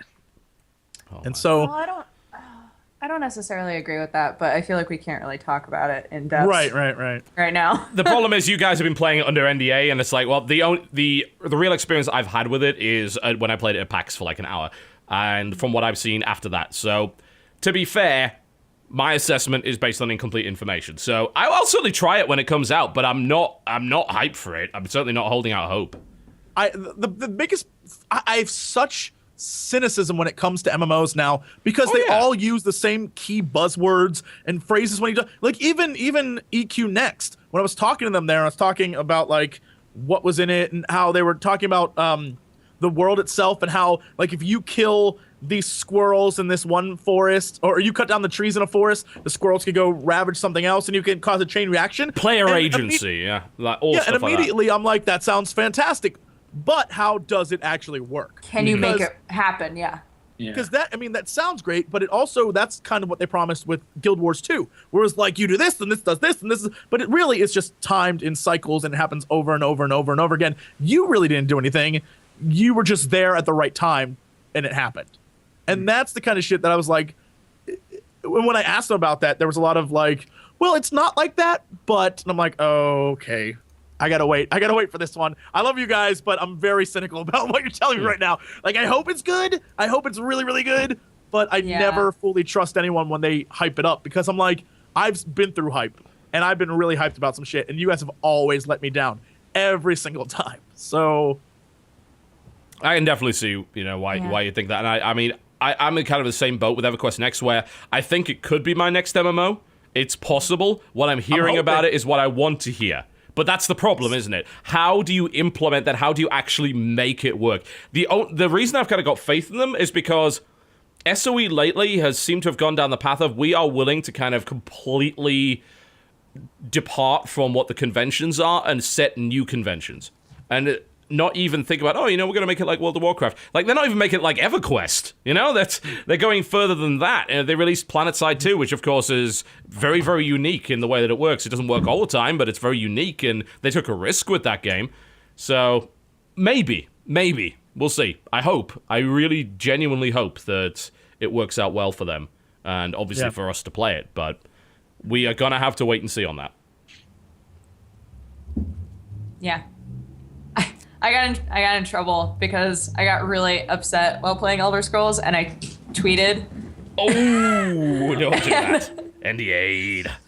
Yeah, because I thought that it was an embargo on putting up videos, not necessarily talking about it. No, it's all things. Yeah. Yeah, you're completely locked down on everything. They gave me an email being like, don't stop. I was like, oh, sorry. Oops. Gotta be very careful with those NDAs. Very careful. So, aside from Elder Scrolls Dodger, did you actually play anything you can talk about? I've been playing Octodad. That game gets mega frustrating. Oh my god. Fucking Dude, Octodad. I want to play so bad. Oh, it's great. I love it so far, and did some of the co-op. The co-op is really fun as well. I'm doing that tonight with Jen for a video for the channel. You're gonna have the best arguments of your life. Yeah. So wait, what's the co-op part of it? I haven't seen anything about the co-op part of it. So with co-op, you choose who controls what limb. Get the fuck out of here. Yeah, and so you're like, you gotta walk. Hey, move your leg. What are you doing? Why are we both holding on to the seat? You need to let go right now. It's fantastic. It's really, really fun, actually. Nope. That's fucking great. But yeah, I'm really, really enjoying Octodad. It's like, it's the only way to make fetch quests okay. I feel like at this point in my life, like playing as many games with just pointless fetch quests, I'm like, I'm kind of okay with fetch quests when the game makes it feel impossible to do it without just like knocking everything over. Yeah, it makes it more fun when you have 4 chairs stuck to you for some reason. And yeah, you're like, why am I holding on to a chair and the fridge? How do I let go? And it's good. That's awesome. I like barbecued one of my limbs as I was trying to make burgers at one point. Oh, oops. Oh man, that is a game where its main mechanic is frustration. Like the whole game is based around your personal frustration, but that sort of perversely is the enjoyable part of the game, which is really weird and shouldn't be the case.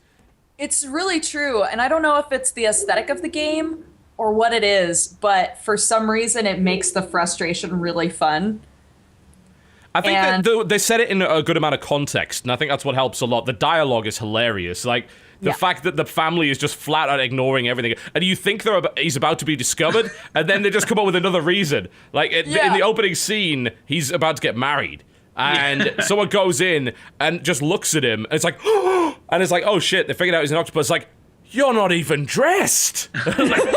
He's an octopus! How do you not know this? And there's only one person in the game that knows he's an octopus and is constantly trying to kill him. It's so good. It just seems like it'd be like, it seems like an Adult Swim game. Like if that was like an Adult Swim show, I'd probably watch it because it's just so out of control. But like, I want to play it so bad. I know I'm gonna like punch something, like out of sheer fun, you know. When I heard that there was gonna be a sequel, that's when I was like, this is maybe my favorite news ever. Like the original was fantastic, and it's like, thank you, world, for having a sense of humor and not shitting on games like this. Like, thank you. That's great. It's a game that makes me happy. You know, you look at Dungeon Keeper and then you look at this, and it's like, this is a game they wanted to make, and Dungeon Keeper was a game that they were fucking forced to make. You know, and you can see the difference in the two. Mm-hmm. But do you have to pay an extra $1 to unstick your limb from the 4 chairs? Gems. Yeah, you have to use extra gems. That's the wrong thing. You gotta use all your gems to let go. Gotta get those EA bucks. And then you gotta wait a half an hour before you can progress. Oh man. But yeah, I recommend it for sure. I think it's super unique. fun. I'll give him that. And you should try the co-op. It's happening tonight. There's a roulette mode in co-op that I haven't turned on yet because the game kept thinking that I wanted somebody on the keyboard, and I did not. Oh. But roulette mode is where every time you complete an objective, it scrambles what limbs people are in charge of. That's oh no. That seems like the kind of thing that ends friendships, and I'm marriages, okay with that. By the sounds of it. Marriages, yep. All right. Yeah. Divorce time. My wife Let's gets go. home and I'll tell her Doing what it tonight. we're playing tonight. I don't actually mean that. Aside from those and like my normals, I think that those are the new games I've been playing. Fair enough. My normals. Well, it took us an hour and 40 minutes, but we eventually got through the games we've been playing this week, so that's good. To the news! But the news is bad. Like, no one wants to hear the news. It's boring. Should we talk about movies instead? No. You guys want to talk about Hunger Games more? No. Just kidding. Leslie. We could... Silent. Not really a lot to talk about. I'm gonna be honest. This isn't even recent. This is from like a week ago. The fact that Steam has now automated its refund policy and allows you to automatically refund pre-orders. Oh, I didn't know that. That's cool. Yeah. You could do it before, but you had to go through their support system, which if anyone has ever gone through their support system knows is a waste of fucking time most of the time. Yeah, you had to like explain why you wanted to cancel it, didn't you? Yeah, it's like, well, it's a pre-order. I should be able to fucking do it anyway. That's Yeah. But yeah, they now let you do that automatically, which is a feature that should have been there for years, frankly. The idea that you couldn't cancel a pre-order or they made it even remotely difficult to do it was just farcical at best. And considering Steam has been pushing pre-purchase a lot lately. I mean, ludicrously. I know it's like they've got a pre-order on Metal Gear Slug 3. Metal Gear! Sorry, Metal Gear Slug? Wow. Did I just do that? I did. I fucking just did that. Wow. I'm sorry, Kojima World Order. Okay. Metal Slug, not Metal Gear Slug. What the fuck?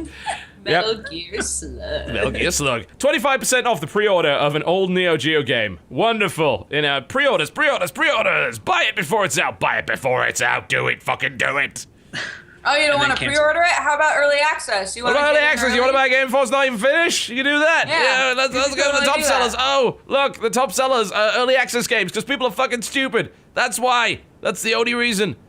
But you get in early, guys. Well, you get it early, you get it. Let's buy Rust. It's full of hackers and it's completely incomplete in every possible way, but let's buy it because there's not enough good games on Steam that they could have otherwise bought in the first place. Why did they not just buy a good game that already exists? What the fuck is wrong with you, PC gaming? I can make videos on YouTube with it. My oh, yes, it's the gold rush. Get on that bandwagon. Yeehaw! Let's get some gold, some YouTube gold. Gonna get that gold. Oh, let's get it gold. I'm gonna get all that YouTube gold. Oh, fuck early access and the people that currently support early access. Unless it's a Request an X landmark, which TB totally supports. I got it for free, and I've actually told people not to buy it, but okay. No, you definitely should not buy that right now. It's like, when it's finished, maybe. But... Oh. But if you buy it now, you get special stuff for when the game goes live, guys. Stop it! Stop it! Uh-huh. Stop encouraging that. You get a pickaxe axe. It hacks and it axes. Except it barely works. Like, it only works on the small trees because the hit detection's fucked. So no, it doesn't. That's true. That's true. There's sometimes I tried to record footage, and there's times I walk up to a tree and try to hit it, and just nothing happens. Yeah, pretty much. Pretty much. Fuck. I was like, I'll wait a few weeks. I'm just really pissed off with what gaming represents right now. I'm sorry. It's like early access and shitty Dungeon Keeper clothes and horrible crap. Like, just stop. It's sad, really, because early access, frankly, should have been something that, maybe a year ago, I would have been really into it. And I kind of was, because, back when I was, like, supporting Kickstarters and some early access stuff, and I was really hyped, because, like, this is the future of gaming. This is the publisherless future of gaming, where we get to democratize this whole thing. We get to support ideas that we like. And to be fair, Kickstarter's got some really cool stuff made, like Broken Age, and Shadowrun Returns, and... War for the Overworld, which is like a year away from being finished, but... Lately, though, Kickstarter's been kind of lame. I keep going back there every few weeks, and I keep seeing what's on there, and I'm like, I just don't want to support any of you. The last thing I supported was various types of honey. I was like, I can support honey for my tea, so that's what I did. Like, these farmers making honey. I was like, I'll support you. On that, like, it's all I have stopped backing video games on Kickstarter. Yeah. I have. Like, I back board games now. Because, this thing has physical production costs, and more often than not, they're actually very open and honest about it. I backed, what the hell was the name of it? Zopocalypse, which was a fantastic board game. I backed Golem Arcana. The reason I backed that is because that's by Harebrained Schemes, who delivered Shadowrun. And it's and they delivered it to my satisfaction. It's like, okay, I will back Golem Arcana, because it's a very innovative project. It's a board game. It's really interesting the way they're doing it. And I think, the last game I actually backed was Hyper Light Drifter, because that looked incredible. Aside from that, I have backed... The last few things I've backed have not been games. I've backed Golem Arcana, which is like a war game, a physical tabletop. I backed the Indie Static website for a year, Terraside's debut album, and Star Trek Renegades, which is like a production that's being made. It's like a one-off Star Trek thing. And that's it. And I'm pretty much, I think, done with backing video games. Even ones that people were like, that's the shirt, like the Mighty Number 9 or things like that, where people were like, that was the sure thing. Yeah, I'm like, I can't back any of this. Like, people are like, go back this game. and they send me links to games, and I'm just like, this looks awesome, but I'm just done backing stuff unless I get something physical, which is why I backed honey, because I get a bunch of honey. I can put that in my tea, and I feel good about it. Yeah. It's like when we all back those posters. It's like, we know this guy is going to make the poster. Yeah. We're giving him the money to fund the posters. He made the posters. He delivered the posters, and that was fucking it. And you know what? I don't have to worry about anything. When I back a video game, I've got to worry about 1,000,001 things that could be wrong with it. With a poster, it just needs to be a poster. It's like, is this a poster? Yes. Success! Yeah, and you can literally quantify it. You know, you're like, well, I would say it costs $1 to print a poster, so I guess that's a cost, and you can you can justify it in your head, but like everything else is just like, I guess it costs $500,000 to make that game. I don't know, maybe. Apparently, it costs over $3.2 million to make Broken Age, and they ran out of money halfway through, so they had to release the first thing so they can make money to make the rest of it. Like, I am done with that. You know, I think there are plenty of real games that are coming out on a daily basis. Like, go to Steam. Like, there was a blitz of games while I was out, while I was at sea, that actually came out. On the 31st, there were 5, actually more than 5 games. We had Aces Wild, Burning Cars, Sniper Art of Victory, Loadout, Ski Region Simulator Gold Edition, and also FX11. That's 6 video games that came out on that day alone. And before that, we had Octodad, Rim Capsule, Hostile Waters Antius Rising, Tribulus 2, Saturday Morning RPG, Castle Doctrine, Our Darker Purpose. These are real video games that you can buy right the hell now, and most of them are pretty good. You know? Yep. And I don't know, maybe it's just because like I'm talking from the perspective of someone that covers video games, you know, and like this is his job to cover video games. But I'm sick of covering video games that aren't fucking finished, because there are so many finished video games that deserve that coverage. Yeah. Like legitimately, I back so little nowadays. Like this is the last 3 things I've backed. 100% pure raw artisan honey. Yes, cool. Paradise desk, that desk that I was hyped about, that was like the entire top was the mouse pad and like it had plugs. That thing I was freaking out about. Cool. Back that, and then the Game Tea girls from just the Game Tea website and helping them get off the ground. That's literally it. Like, I back so little, I'm like, I can't even be bothered anymore. Yeah. Like, because if I scroll down, there's a time where I was like, I'm backing this, and I'm backing this. Yeah. I used to back things all the time. Yeah. None of this stuff. I gave $25 because I wanted a pair of awesome socks. They never made the socks. How do you not fucking make socks? How did they fuck that up? After a while, you just get so jaded. Like, the whole thing is like, you're just taking our money now. Like, you guys are it's for a good year. They had their chunk of time to impress me, and they just didn't. So now I'm like, there's nothing that I want. Is that what you guys? Do you guys think like a year is like the time frame kind of thing? I guess depending on like if it's a game or like a movie. If it's a game, it's got to be longer than that. Like otherwise, it's got to be well in production already. Right. Because you see those games, like someone pointed out accurately that Our Darker Purpose was actually a Kickstarter game. Yeah, but they only asked for $40,000 for it, which indicates to me that they were well on the way before they needed additional funding. So that's something to consider there. Yeah, but at what point do you like cut off your like mental support of them? Do you know what I mean? Like, do you buffer in like all right, I'll give them a year, and then if I don't see it in a year, I'm going to start getting upset about it. Do you know what I mean? I mean, I'd definitely be upset about it because of the fact that they didn't properly plan it, you know? Funnily enough, Our Darker Purpose came out a month early. Like, it came out in February. It was estimated delivery was March 2014. Yeah? Oh, nice. So they nailed it. They did that absolutely right there. But the problem is a lot of the earlier Kickstarters that we backed had no fucking idea what they were doing. Like, to be fair, now is probably a safer time than ever to kickstart, because a lot of these people that are going on Kickstarter now have seen things like Broken Age and the amount of money that cost and the just gross underestimation of how much money was actually needed and how much time was needed, and they've learned from that, because people have become a lot more skeptical. You know, during the Kickstarter gold rush, people would literally back anything, and it did not work out so well for them. But now you have really got to be very descriptive with what you're doing. You've got to plan everything out. You've got to be very open and transparent about it, and that's what should have been there in the first place. Yeah, on the Kickstarter like back end, there's really not like we did a Kickstarter, and like there really isn't like a thing. It's just like, what happens if this never happens? And Kickstarter's just like, well, that's up to you. It's your business and your reputation. So there's not like a fault to it. So like it's really almost up to like the people who are running it to anticipate all of those things. Like, I don't think people realize like when you launch a Kickstarter, like you have to pay taxes on like the money you get. And I don't think people think about that, and I think people are starting to understand that and being a little more skeptical on both sides between like starting them and supporting them. It was a really nice like golden age of like where everybody was like, oh, if you just think about it, you can do it. And now it's kind of like people are kind of a little more skeptical about it. I mean, there's still great ones out there.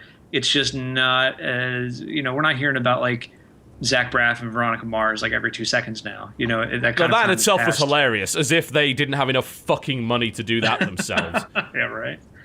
So, yeah, but I mean, lately we don't hear a lot about video game Kickstarters anymore, and people are kind of burned out on it, and that's a bit of a shame, because, as I said, I think that the audience is now more responsible, and so are the people that kickstart. The actual people that are setting up the Kickstarter campaigns, because they've seen what came before, and they've learned from that. Well, for every, like FTL or Broken Age, I'm trying to think of some of the other games that came out of Kickstarter. For every one of those, there's like an Ouya or things that people dumped a fortune on that literally no one uses, and it's just a complete letdown. Dodge is just dying inside right now. I mean, don't worry, I backed it too. Sorry, I didn't back the Ouya. I did. I was just like, oh, that sounds cool. She has Towerfall though, so she didn't give a shit. Yeah, I just play Towerfall on my PC now. I don't fundamentally understand. There's one of the first things I ever backed was a game that looked really cool to me, and I was like, I'll give them $10 because I can support this. And it's in the large scheme of things of what I spent on Kickstarter, it's nothing. But that was the very first thing I backed, and it still does not exist. It's like, well, that taught me a very fundamental lesson. That from then on, I was like, unless you have stuff that's done and in your description you say like, this is just so we can ship it or we can get it out, I won't even consider it. Like if it's like, we're in the planning stages and we have a lot of art and we have screenshots and things like, no, you will never exist. You will never exist. Yeah. To me, it's like, the reason I back board games, I think, is because it's very obvious as to how much a board game is going to cost to make. Yeah, if they say, right, we're this far out with development and rules, and this is how much it costs to actually make the physical thing, because that's where the majority of that cost goes, and you know that, and you can figure that out way in advance. And as a result, I think it's far more reliable than saying, we're going to make a board game, and then feature creep starts coming in, and then costs rise and rise and rise. Like, oh, we're going to hit an expo, and suddenly they realize, oh, I spent $100,000 marketing an expo, and shit all happened, and oh, fuck, I'm out of money, and I had to contract this thing out because I actually couldn't do it, and so on and so forth. Video games are perhaps the most dangerous thing to kickstart, I think, because there are so many variables that could really screw something over, and you just have no idea how much a video game really costs to make and what kind of problems it's going to run into. Well, it's kind of scary too. Like it kind of opened the door to let people, like that Skullgirls game. Everybody was like, "Why do they need $2 million for this?" And then everybody kind of realized, like, oh, it costs a lot of money to make this video game, and it's a lot of factors that we as the audience have no idea and no concept of where all this money goes and how it gets spent. Oh yeah, the Skullgirls thing's a net positive for everybody because people got educated from that, and they learned exactly how much these characters cost to develop. And it was, that was legitimate. They were not asking for more money than they needed. That's how much it costs to make a fully animated 2D character that's hand-drawn. Yeah, and they were very upfront about it. They were very much like, this is what we have to pay for this, this is what we have to pay for this. It was, you're right, it was a re-education. It was really nice. Yeah. I think it's really interesting. Oh, sorry, keep going. No. Age before beauty. I was just going to say that I think that it's really interesting when a Kickstarter that's been completed puts out like a list, like a spreadsheet of this is what we spent on everything and we used every dime and this is how we used it. And it's like, oh man, things cost so much more. And like there are always expenses that you would never even think of unless you're in that world. Yeah, and it taught a lot of people about the games that they had previously kickstarted for like $20,000. Were like, oh yeah, no, this is gonna be a great game. It's like you can't make like you're gonna get like a point and click adventure that's in like 8-bit graphics for $20,000. Like even that's pushing it. Like the people asking for no money to make a game, you now learned that those people just ripped your ass off because they are not ever gonna make that game, or it's already done and they wanted money.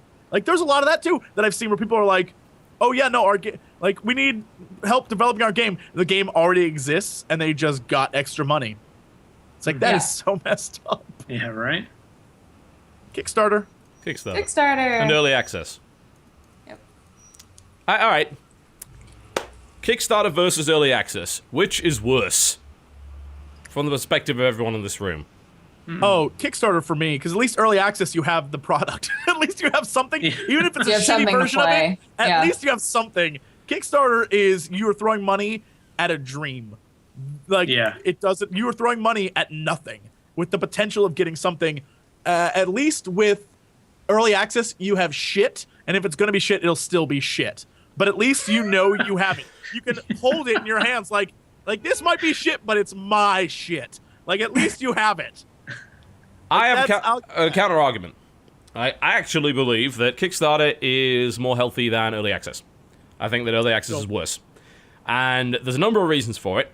With Kickstarter, you're basically funding something that would never have existed without your kickstarting, yeah? So yes, you are taking a risk, but there's a reason for you to take that risk.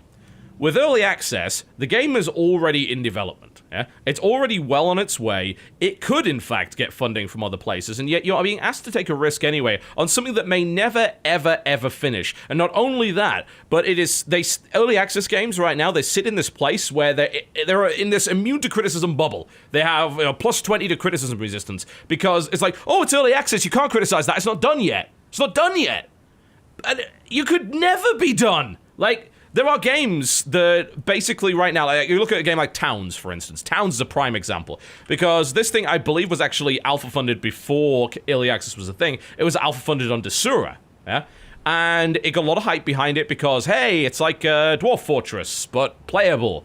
So we're going to make that. And it got greenlit very quickly. It was in like the first couple of waves, I think. The last patch for that was in April of last year. The game's fucking busted. Like, and they have not done a damn thing since. All of the reviews on this game are not recommended, not recommended, not recommended, over and over and over again. Imagine a flaming dumpster being catapulted into a landfill full of oil-soaked tires. This game is shittier than that. There's one of the reviews there. Oh my god, it's pretty harsh. And like that is even though that was not an early access game on Steam, that is a prime example of early access gone wrong. That was a game that was never finished, was pretty much abandoned, was released, and yet was a piece of crap. But people had thrown money at it anyway in the alpha, and that money is gone forever. And there's no getting it back. They were spending money on something that may very well never be done. And I can relate more to the idea of throwing money at a dream, because that was something that literally could not happen without that money, versus throwing money in an early access game, which is either going to fail or release, and you could just wait for the fucking release, and then you would know whether or not it was actually worthwhile. Well, same thing applies for Kickstarter. You could wait until the product's done and then buy it and give them money that way. Yeah, but what if they don't raise the money? Because then the product will never be done, right? That's the thing. Well, then that's the invisible hand of the market, my friend. It wasn't wanted. Which is fine. No one wanted it. And you know, then I'm okay with that. I'm all right with that. I think that's actually entirely reasonable. But I don't think that early access is reasonable, because that game is already well on its way. And what you're basically asking is to be drip-fed funds for a game that may never finish, and apparently doesn't even know what direction it's going in. I've said it before, Rust, which is currently selling ridiculous amounts because people are desperate for that fucking genre of game. I do not understand that game. I cannot functionally wrap my mind around I understand it. I understand it. You know, they want a Daisy-style game, and since Daisy isn't done yet, you know, they want to just jump on anything. And people jump on fucking anything that's like that, because the whole crafting survival game is a desperation genre. People are desperate to play a game like that, even though there's not a single one that's actually finished yet. And the whole description for that is bullshit. It's like, we are in very early development. Some things work, some things don't. We haven't entirely decided where the game is headed, so things will change. But you're selling it anyway. You don't even know what you're fucking doing with your own game, and you're selling it anyway. You're all right with that. Could you make the argument that people being in the game will guide it toward a direction? Yeah, that used to be called alpha, and it used to be free. True. You didn't used to have to pay for the privilege of it. Very true. Yeah, and I feel like with early access, like on the creator side, you're kind of like showing your hand before it's done. Like you're showing like your rough cut, and like for me experiencing that, like I don't think I'd be into that. Like I'm not really into like seeing a rough build. Like I wouldn't want to watch like a rough cut of a movie, because it may spoil like what I like about it. You know, it might just like taint forever. Like, oh man, it's like this, but man, it was really shitty before. You know, like I don't know if I want that in my brain as like experiencing like a piece of media. You know what I mean? You could just burn out. You know, it's you're playing part of a game before the game's done, so your overall enjoyment of the game by the time that the game comes out is going to be lessened. I enjoyed the original Dawn of War. I beta tested this heavily, right? And I played a lot. I was actually playing at a fairly high level. I was playing with one of the guys that was eventually hired as a dev, We used to practice, and we discovered the fucking tier 3 Eldar rush tactic that completely broke the game, and that got fixed. We'll do all sorts of stuff like that. You know when it came out? I had no interest in playing the multiplayer because I'd already played it to death in the beta. Yeah. Yeah. Well, I feel like both really just inspire a bit of laziness in people. Even with Kickstarter saying that you're helping out with a dream, there's this sense of, well, now I don't need to risk my own money on my dream. I can risk other people's money on my dream without any consequences, without needing to give anything back to them. And I can just try it and see what happens. And I don't like that either. It's hard for me to choose which I think is worse, honestly. And it's sad because, asked me that a year ago and I'd say both are amazing. Because at that point, I think I was on the same sort of train, and I still am to some degree, where publishers are evil. Publishers are stopping a new Descent game coming out, a new Free Space game coming out, a new Shadowrun game coming out, blah, blah, blah, blah, blah. All the games of my childhood. Apparently, they're not stopping a new Dungeon Keeper game coming out, but fuck, I wish they had. Anyway, and that thing was the train pit we're on, because there was we could take the power back from the publishers. And this is why Kickstarter was so successful. And they were right, they kind of could. But in doing so, they spawned something that's perhaps even more insidious, the idea of early access games. Because I'm sorry, you might think that big publishers are evil. Big publishers, they're in it for the business. Yeah, they are a business. They're beholden to their shareholders. They do things that make business sense. Indie game devs, they don't really know what the fuck they're doing most of the time. And they may do something inherently evil. They may do something incredibly stupid. And they just don't have as much experience as a big publisher does. And I know it sucks that EA is not publishing another proper Syndicate game or anything like that. That absolutely sucks. And that's why I backed Satellite Rain, because I wanted a real Syndicate game. But even though you might disagree with their reasoning, they are doing it for a reason that's fairly sound.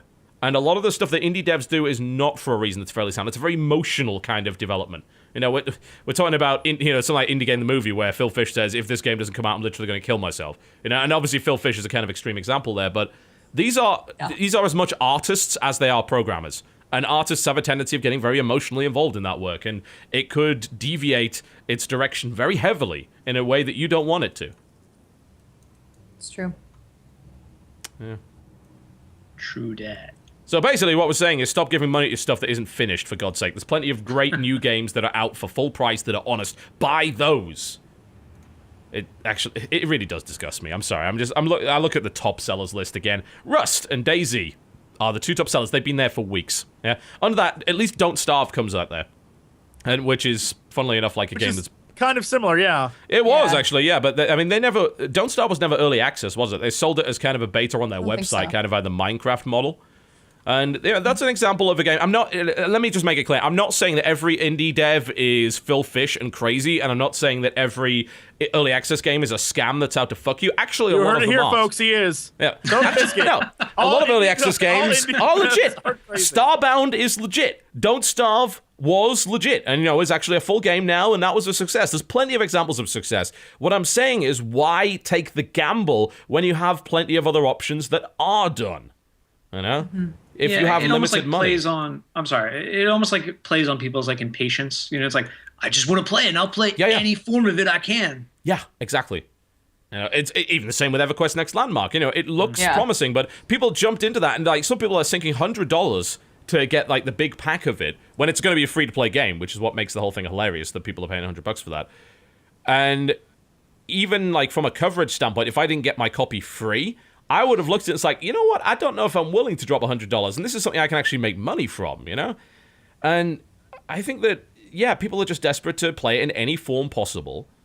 And I think it's just because we've had, for years and years and years, we've relied on nothing more than what the company is showing us. Marketing material, trailers, We've been doubtful of whether or not reviews are legitimate. There's been so many rumors of people just being bought off to say things about games.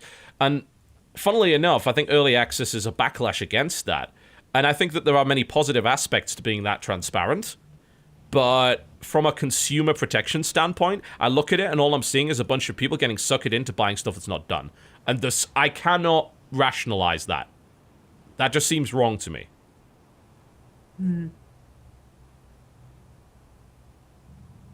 What? Huh? I can't say anything. I got distracted. I went to I went to go watch the like what was #1 and go see what was coming out, and then I saw there was a game called Murdered Soul Suspect. Yeah, and it looks just as silly as all the David Cage games, and I was like, I want this so badly. So I get distracted easily. I thought for a second that maybe the call was about to be dropped because Jesse looked like he was going to say something. Nick looked like he was frozen, and TB suddenly went super blurry, Pixely and I was like, "Oh no!" Yeah, it's fine. Someone pointed out in the chat, by the way, the delicious irony that the South Park game is available for pre-order after doing an entire episode on why pre-ordering is fucking stupid. Yeah, I love it. Yep. Well, that's that.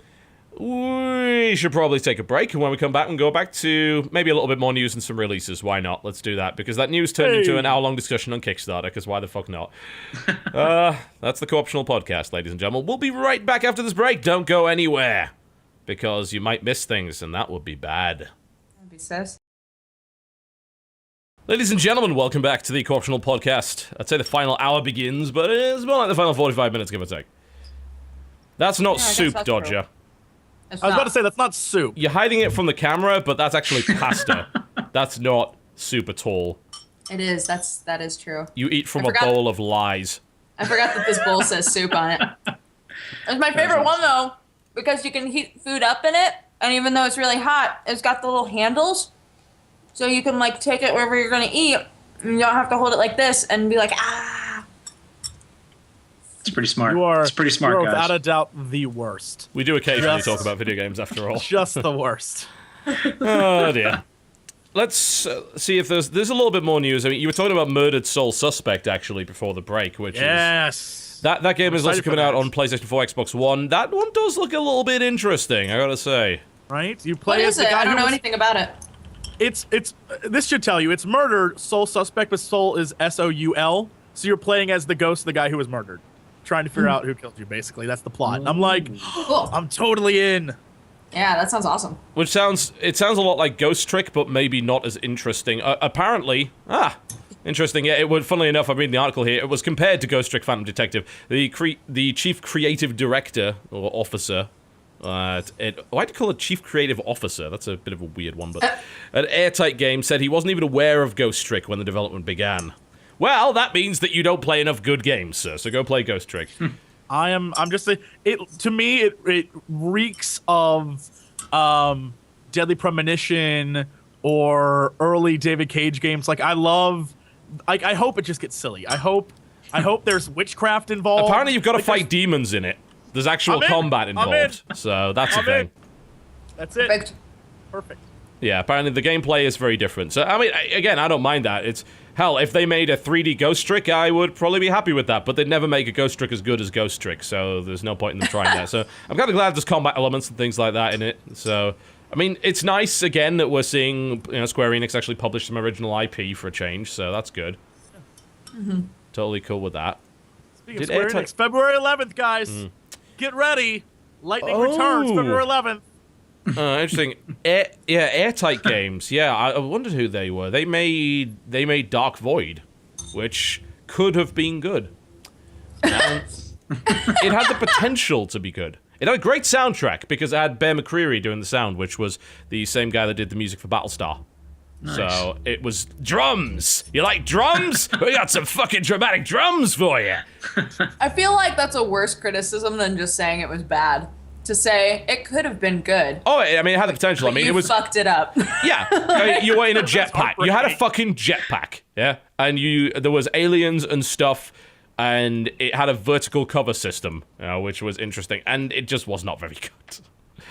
Which is quite sad. Funnily enough, though, they made a spin-off title called Dark Void Zero, which was actually an 8-bit style game, which was really good. They did it in like the vein of Metroid, like the original 2D Metroids. It was good. Yeah. But, yeah. So, I hope that doesn't suck. They haven't really made too much else. They made Quantum Conundrum, which was the game where... You remember... Yeah, it was the one where you had to manipulate different elements, and John Delancey was voicing the professor, so it was basically Q, which was interesting enough. That's cool. Yeah, they haven't made anything that really blows my mind as of yet. They made 2 iOS games, one called Derp Bike, Yep, that's it. I should, The winner. I don't know if I can really trust them anymore, but oh god, it has a terrible. Why the fuck would they make this? Holy shit! Everyone's got to start somewhere, TB. But they didn't start. They made Dark Void 3 years before Dirt Bike. Everyone has a dark moment where drugs and whores take a toll. You want to talk about falling far? These are guys that were ex-FASA, right? As in, they were involved with Crimson Skies and MechWarrior and things like that, and even like old Shadowrun. And then they made a game called Dirt Bike. That's how far they fell. Even Nicolas Cage got to eat, man. Even Nick Cage got to eat. Every time you say it, I just like chuckle. I'm just like, that's so ridiculous and smart. No, I'm just kidding. Just ridiculous. God, they must have made millions on that game. Dirt Bike. Oh, right? Dirt Bike, game of the year. Fuck. Yeah, but Murdered Soul Suspect certainly looks interesting. It has been announced that it is coming to Xbox One and also to PlayStation 4 as well, which I'm fairly happy with. It's like, oh, great. So, I can actually get the games I want to play on a system that I want to play them on. The PS3 is getting a little bit on in years, even though they keep releasing great games for it. Yeah. I would like something to, run at a decent frame rate and decent resolution for a change. Which certainly it was cracking me up the advertisements that Microsoft was putting out, like trade in your PS3 and get $100 off an Xbox One, and I was like, I'm not trade. Are you crazy? You forget there's no games for your system right now. There's so many good games for the PS3, and no. And they're games still for the making Xbox them. One. Are you and nuts? hey, if you keep an eye on what was happening in the last generation, you wanted to hold on to your PS2. Thankfully, the PS3 is backwards compatible, so you get away with it. But some of the best games on the platform get released in its final years. You wanna keep a hold of that console. Yeah. Please. Yes. Please. Absolutely. Please. You certainly should. Any other big news that exists this week? Is there any? There's not really been a huge amount going on. There was apparently a leaked list of games that are coming to PlayStation Now initially. Oh. Which is not that big. Apparently the beta has officially begun, and they've given access to a few games. So they gave access to the beta testers for Killzone 3, Puppeteer, Shadow of the Colossus, and also a few other games, like third-party stuff like Ninja Gaiden 3. Wow, that's a bit of a punishment, isn't it? Sorry about that. Disgaea 4, Darksiders 2, Papo and Yo, Shatter, and MX vs. ATV Alive.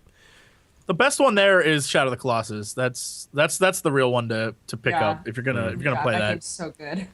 I don't know if you want to play the HD Shadow of the Colossus with a streaming box, though. Oh, yeah. Imagine the artifacts that would ruin the visuals of that game. Because I imagine that there's this game that is very washed out in terms of its aesthetic. I can only imagine it's very easy to see the blocks with that much washed out light. So I don't know. Puppeteer would be the same, because Puppeteer is a gorgeous game. Actually, I bought a copy of it. I didn't play it, but I gave it to Kiddo, and he played the whole thing through, and he was enthralled by it. And I watched it. It's like, this is a beautiful looking game. It's a gorgeous looking game. I don't know if you could really get away with the streaming, but it's nice that they picked some fairly high fidelity games to test. Yeah. Mm-hmm. I'm more interested, I think, in just streaming PS2 games on it, I suppose. I don't see a reason for me to throw away my PS3. I don't think that's... Yeah. I'm just going to keep a hold of it, and I can just play my games on that. Eventually, they might... I do wonder, though, because this is the first generation of consoles where we've had a digital library, all right? We didn't have that with PS2 or anything like that. When do they decide to turn that shit off? Yeah. When does that go away? That's a great question. Yeah. When does that go away? I'm curious, because I got 30, 40 digital games on the PS3. When does that disappear? When does it become the case that holding onto my PS3 won't work anymore because a lot of the games I want to play were digital, and maybe I have to get secondhand copies of, the Blu-ray version? When does that happen? Are they not directly connected to your PlayStation network, so you could just put them on your new console? No. Well, you can't play them. that? You can't play them on your new console because they're not backwards compatible. So you could. Even though they're digital, that's so stupid. Right now, yeah, even digital. Right now on the PlayStation store, if you're using a PS4, there's literally 14 games total. Yeah, there's and not they have to be for PS4.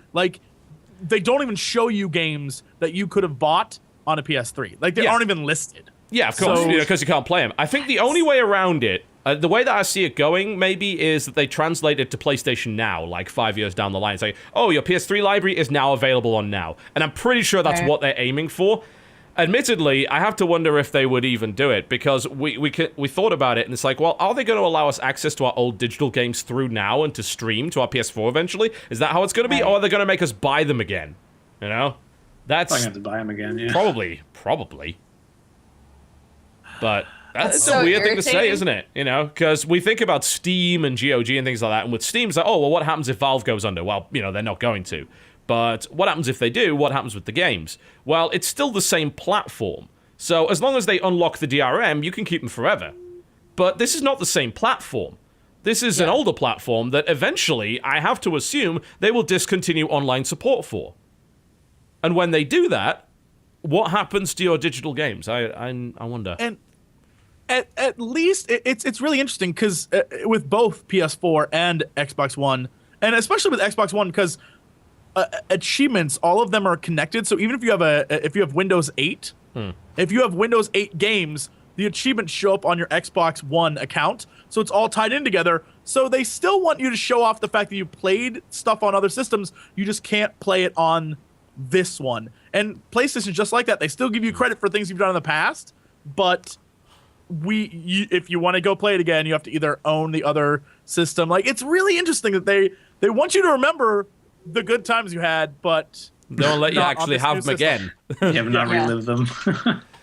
It's a really odd situation, and it's a new one. It's a unique one. It hasn't, this is the first time we're encountering this, because previously it's just been a case of, oh, all right, well, they're all disc-based games anyway, so you keep your old system, you keep your old discs, no problem. And maybe the first few iterations of the system are backwards compatible, like with the old PS3, and I mean, I'd say with the 360, but like the backwards compatibility for that was pretty piss weak to begin with.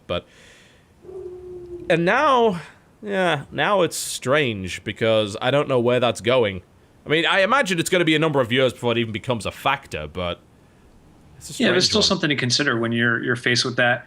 Do I buy this digitally, or do I buy like a hard copy of it? You know, it's and what the fuck are you gonna do? It's like I don't know.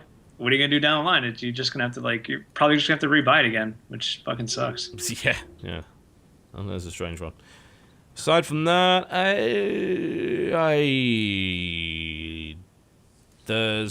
guess there's Steam Music. We could maybe talk about that. Sure, why not? Yep. It's a thing. It's Hey, guess nice, what? There's but Steam Music. It's crazy. It's got a music note in front of purple. Yeah, basically, it is a limited beta feature of SteamOS and Big Picture mode with a desktop interface to follow, because that's fucking useful. Beta participants will be randomly selected. Basically, it lets you listen to your music collection while you play games. What an interesting and unique thing that you've been able to do with a PC for the past 20 fucking years. can't you do that already? That is the most pointless thing I've ever heard. And you know what? People are going to go apeshit over it because it's fucking Steam. Oh, I can listen to my music. I have a copy of Winamp that's existed for the past 15 years that's been able to do that. Well, I mean, the reason I suppose it's kind of a bigger deal is because of Big Picture, right? Because they're probably making an interface that's easier to use on a TV. Yeah. The fact that they're making a desktop client for this is kind of hilarious because it serves no purpose. But with, I don't know, maybe they'll give you achievements for listening to shit and fucking stickers and cards. That's probably why. You listen to Van Halen fucking 1. Good job. Or fucking, that's so ridiculous. Oh my god! You unlocked the David Lee Roth achievement. Way to go! That's so ridiculous. Yeah, it is most likely because of the Steambox thing. They just want to allow that to happen and make the interface easier. Because fiddling around with Winamp I can't imagine how terrible that would be. Like the tiny Winamp interface and the Steam controller. It's like, I want this song. No. I found Miley Cyrus. I'm not sure why this was on the list, but yeah. That I can certainly see the usefulness for that. But the desktop client is like, the only way I can see this being interesting is if it hosts your music on their cloud or their servers and stuff, so you can bring your music. I mean, but even that isn't even a revolutionary feature. You can do that that's already. like an old thing. No, streaming games, that's a big deal because they're saying, work with in-house streaming. It's like, yeah. So let me tell you about actually, it might have been 1999 when I streamed audio on my 56K modem. That's been around for a while. That is not something that I was incapable of doing previous. And even the thing is, like, talking about streaming music around your house, there are 1,000,000,001 devices that currently do that. That's old hat. You know, I guess it's not too much for them to develop, but it's certainly not worth getting excited over. Yeah, I don't know why that's whatever. I don't get it. Like many things Steam has done lately, I don't get it. It's not meant Valve, for Jesse Cox. Valve, I love you, but I don't get what you're doing. You're making moves that would have impressed the hell out of me in 1999. But right now, I don't know what you're doing. Yeah. I love you to death, but it's like they're trying to get on that like the do more train. Like, we're gonna be like Amazon and do everything. Like, you don't need to do that. Just do the one thing that's you. Be good at you. Be good at you guys. Good at you. That's a nice little motivational little quote there. I like that. Be good at you. Yeah, that's a Disney quote. That's what Frozen was about. Be good at you. That was the hit song from Frozen. Yeah. Yep. My version had like hot snow chicks in it though. That's what. Yep. I love It's like snow nymphs everywhere. Yeah. Oh, snow nymphs Just everywhere. Like, boobs. That just seems really inconvenient. You know what's really nice is now you can play your Frozen soundtrack while you play Holy your game, shit! Wow! What? How do you Only do I had a that? CD player, like the one I owned in 1994. Oh my Oh, god! if only. Let's talk about new releases, shall we? Okay. Kucha. New releases. You like that? You guys can use that. New releases here on 97.5. The Badger. The Badger. Oh, I have to wait Badger. for 2 different games before I get to the one I'm thinking of. Okay. You know Sun what? at Night for PC came out today. The Sun at Night. What is that? I don't know. Hold on, I gotta look this up. It's okay. Something Don't worry, gaggle. I've got it. An alternate history of Laika, the Soviet space dog who became the first animal to orbit Earth in 1957. Rather than dying mid-flight, she returns to Earth as a cyborg with the gift of speech. I'm all over this shit. What? Right now. It's That an game's gonna action-adventure turn into platformer Awesome. involving I a was gonna say, space It dog. sounded real boring, and then it got real great. Yeah, that's the only information I got about it. That's it. Let me buy the special edition right now. Like, it comes with an actual cyborg dog, like a modified Aibo. Just give it to me. Sign me up. Early access. All right. Put it on my Steam. access. I'm kickstarting that shit. What do you mean it's done? Kickstart it. Unfortunately, it looks like a Flash game, which is. Are we I don't signing? care. Sign me up. It was don't care. on Greenlight. It was on Access. Greenlight. I love Okay. a lot of stuff on Greenlight, but most of it is garbage. I don't care. The Sun at Night. Sun at Night. Good premise. Yeah. Next up is Hyper Crazy Climber for PlayStation 3 Network. Which was actually an import. Like, it was on PS1, but if I recall correctly, it never came out originally in Western territories. Which is a bit of a weird one. Next one, which is the one I was thinking of, The Wolf Among Us Episode 2! Yay! Finally! For PC, Mac, PlayStation 3 Network, and overrated. Xbox. Oh, come on. I'm so excited to play it. The term overrated is just the dumbest thing. It's like, stop liking this as much as you do. It's like, Why do you like that thing? why do you like that thing as much as that? You should like it less. Like, go fuck yourself. But, yes, seriously. Yes. The Wolf Among Us, I'll be playing that after this show, because I've been waiting months for that. And I will I'll never, play it ever after buy an all the episodic podcasts. game again. Next one is Adam's Venture Chronicles for PlayStation 3 Network. Which is, there were a series of games called Adam's Venture. That was actually real, and it's a compilation of them that's been ported to PS3, and that's it. Perfect. Looks okay. Pretty much. What are you gonna do? Yeah. Dust Force for PlayStation Yeah, Vita great game. and PlayStation 3 Network. Dust Force is amazing. It's a really, really good game. Came out on PC like a year ago, I think, so... PS3 is getting a bit late, but for Vita, yeah, I can see myself playing that on Vita. That's a good Vita game. I need more Vita games. Surge Deluxe for PlayStation Network Vita. Okay. What is Anyone want to Surge? gaggle that? It is an enhanced and gaggling. colorblind friendly version of Future Lab's block matching game, thanks to Giant Bomb's database for this, by the way, featuring additional mechanics and revised scoring system. So it's a block matching game. Okay. Surge go. Deluxe block matching. Outlast for PlayStation 4. Ah, there's a game. There's about 2 hours of a good game in there. Well, it's a game for PS4, which is not something you generally see. There you go. That's true. Yep. That is true. King Oddball for PlayStation Network Vita. Physics-based puzzle game. You control the monstrous King Oddball in his quest to demolish anything in his path using boulders hurled with his tongue. Nice. King Oddball. King Oddball. That was Next is Truck Racer. PlayStation PS2 3 classic. Network. Yep. Couple of PS2 classics actually there. They got Trapped in there as well. I was just about to say Trapped is next, and that's another PlayStation 2 game. Yeah, have you played Trapped? No. It was weird. It's very, very strange. Yeah. It was really, really quite strange. But it was a kind of hybrid between a third-person action game and a strategy game where you set up obstacles and traps to murder people in horrible ways. But it's also fucking awful. So that's the main problem with it. Like, it is broken as all arse. It's got terrible AI and all sorts of things like that. So maybe they fixed it, but they probably didn't. So don't buy it.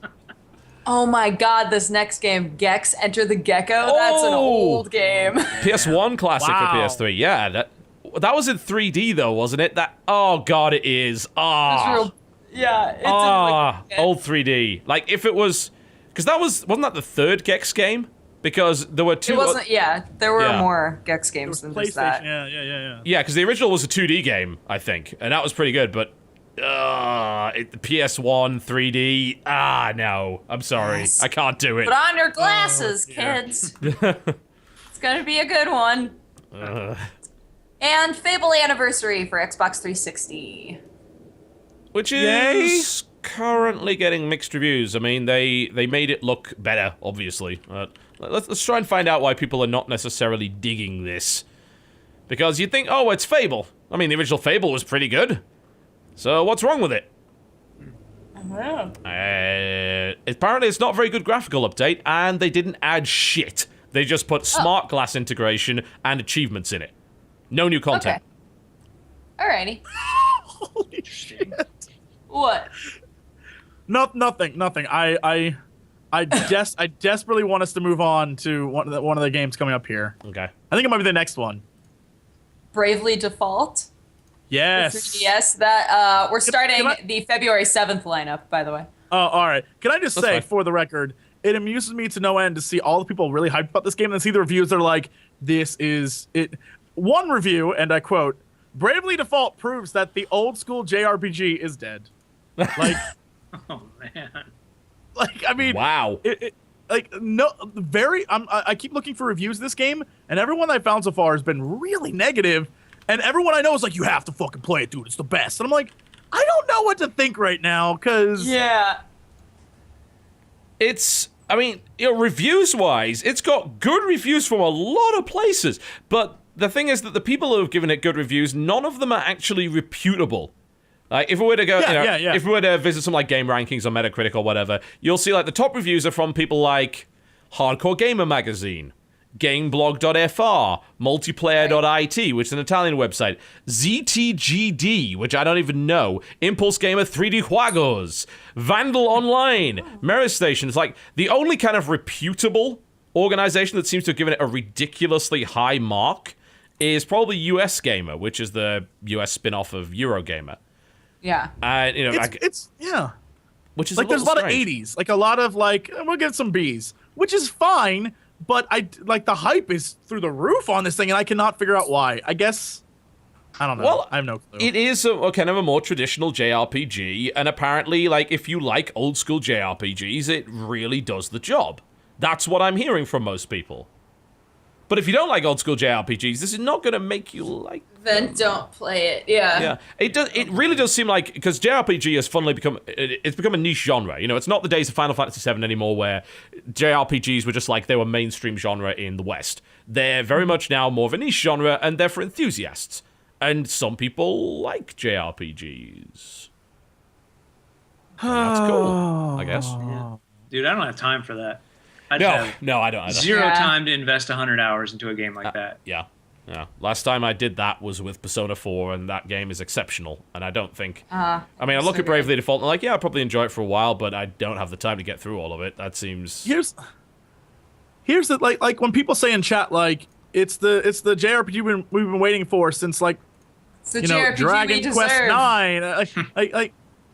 It's some of those games I didn't like, guys. I'll be real honest with you. Like I love it's Dragon like, Quest 8. I absolutely adored it. But Dragon Quest 8 also had a very good sense of humor, which I think Bravely Default probably doesn't. Yeah, people are like it's the best Final Fantasy in a long time. Like I'll be the judge of that. That's saying like it's better than shit. Well, yeah, of course. I mean, Well, I should certainly hope so. Indeed. I don't Oh god, where were we? Oh, Bravely Default. Yes. Next up is Jazz Punk for PC. That is a game with pigeons in it. it's also a game that looks really silly, and I don't understand it at all. Okay, so I played it for about 25 minutes at PAX. It reminded me of a much, much sillier and longer version of Gravity Bone and 30 Flights of Lovin'. I don't know if you've played any of those, but it's one of those very strange, esoteric kind of comedy exploration games with some puzzle elements. And it's very hard to explain. But what I played of it made me laugh. I will say that. What I played of it made me laugh. There are pigeons and mind control rays, and it's colorful and silly. And I am looking forward to playing the whole thing through because I have a feeling I might enjoy it. I actually have a review code for that, so I could very easily do that in the next couple of days. I went and looked it up and was like, this looks just silly shit. Oh, even yes. the trailer is just a live action trailer, and it's just very strange. I'm like, this is kind of humor that I would probably enjoy. It is very difficult to explain. Like, even if you go to the Jazz Punk page, the game's out on February 7th. I'll try and get my video up before that. What you'll see is stereographic polygon soundio, now in color vision. A cast of over 360,000 polygons working in concert. For the first time ever, the human voice captured and preserved in cryosonic stasis, thawed before your very ears during NPC experiences. Over half a dozen jokes. You know, it's... That's, yeah. So many jokes. Yeah. From what I can tell, it seems like it's probably about a 3-hour experience. Because people got into the early access and did it, and like all the reviews say like 2.5 hours on record, 3 hours on record, so that indicates it's about a 3-hour game. But yeah, I'm sort of looking forward to playing that. I think I'll do that tomorrow. Actually, that sounds like a good time to do it. The Lego Movie video game. Oh fuck! For everything, it's a list for all platforms. Who's Lego making Movie it? video game. Is it coming from the guys that don't suck? Yeah, it's being developed by TT Games, who are the guys that do all of the Lego games. So good, because they'll probably be all right then. Because have they ever made a bad Lego game? Like, has that company ever made a bad Lego game? I've never played one that they've made that I haven't enjoyed. There's some that aren't nearly as fun. Like the Lord of the Rings one is I not was just nearly gonna as fun as Like some people really like the Lord of the Rings one. You know what's really weird about the Lord of the Rings one? Like the Star Wars ones were, they didn't like voice act it. They just like mimed everything and made like noises and stuff, so it was like cute. And then in Lord of the Rings, they were like, you know, they're doing like "You shall not pass," and they're doing actual dialogue from the movie. So that was like a weird kind of thing for me. I was like, what the hell is this? Yeah, I feel like it loses like the cuteness of it and loses like the, you know. Now I'm just watching like Legos give dramatic performances. Like, yes, that's not yeah. fun. Like, Yeah. That makes sense. You may be right. I definitely think like putting the voice acting in did actually make the games weaker. I remember the original Star Wars Lego where it opened up and, you know, they did the scene with the destruction of the Republic ship in the hangar, and then but the whole thing just falls apart and the pilots are still there kind of looking at each other, and then they kind of fall coincide. And that's when I realized, yeah, okay, I see what they're trying to do here, and they pulled it off well. But as you said, when they actually added the voice acting in, I do think it took away from that humor significantly. It's still there, but it's not as good. You know, because you shouldn't have to spell that stuff out. You can show it. You know, it's very visual comedy. I think February that's it, 11th. Here's my day, y'all. February 11th is too far forward. We'll do that. We'll do that next week. Maybe. Lightning Returns. Yeah. I can't wait for that. Wait, can I just say 2 from February 11th that I'm excited about? Fine. I'll say Lightning Returns for Jesse. Thank you. That game is going to be Final Fantasy. awful. I can't wait to play it. Danganronpa for me, because I've been waiting for that to be imported for so long. I'm sorry, what is that? Danganronpa. Ace Attorney meets action and rhythm games with a plot resembling Battle Royale in this high-speed detective action game. Oh, shut the fuck up. Of course I watched the whole anime, and then the end of the anime was awful, and I was like, no, now I'm not excited for the game. And then everybody told me that the ending of the game is different from the anime, and I was like, and now I'm so excited for it to come out again. Yeah, this game's actually 3 years old, by the way. The game's actually 3 years old. It's only now. I know, coming it's out. old. We haven't gotten it, but I think enough people were really into the anime that they were like, oh, okay, here. I like the idea behind it. I mean, I'm not into the anime aspects of it, but the actual game mechanics sound interesting. So it's like Ace Attorney meets a high-speed rhythm game with detective elements. Sounds like the kind of thing I'd dig. So yeah. Apparently, the game name translates directly to Bullet Arguing Down, Academy of Hope and High School Students of Despair. and for this and many other reasons, we say, fuck anime. Yeah. Fucking anime. Yeah, I'll buy that. That does look good. I'm so happy. Yeah, the anime aspects I don't care about, but that sounds like a really nice combination of mechanics that I think I would dig. Cool. Sounds interesting. Those are your releases, everybody. Enjoy playing video games. The video games, pretty much. The video games. Yep. I'm into that. Sounds good. Someone just mentioned the Danganronpa thread on Something Awful.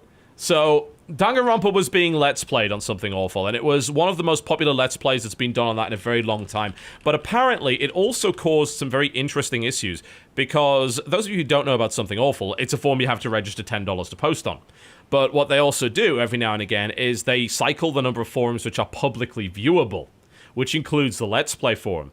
So apparently, Danganronpa attracted this kind of huge Tumblr following that was going to read it, and then they cycled the forum, and Tumblr went fucking nuts because they couldn't read Danganronpa anymore, and apparently they was going crazy about that. Love it. And of course, you know, the guys at Something Awful absolutely loved the fact that happened. You know, it's like that's perfect. Mm-hmm. But I just found that amusing. Yeah, apparently that one was extremely, extremely popular over on the SALP forum. Is that actually Did they finish that now? Well, oh no, they're the game? Holy shit! Sorry, I'm just looking at they're looking at Super Danganronpa 2 is the one that Let's playing right now. The thread has holy fuck 9 million views. Whoa! Nothing. I don't think there's a single game in the Let's Play forum that has anywhere close to that number. Not even close. Wow. I don't. Yeah, guys, Danganronpa! Raise the roof, raise the roof, raise the roof! Fuck. That's... Wow. Huh. Nope. Nope. Jesus Christ. I feel bad for everyone who is watching that. I feel bad for people playing it. I feel bad. I just feel bad for Something Awful. I feel bad for all of them. Everyone involved, I feel bad for. Never feel bad for Something Awful. Never do that. Yeah, apparently the thread had been locked out a billion times because people just registered solely to post in the Danganronpa thread. And they hadn't read, they didn't understand what Something Awful was or how to post there. No. It's like, you didn't lurk for 2 years, you know, me of all people needs to be saying that because I fucked up royally on my first time in SA. But, yeah, it's...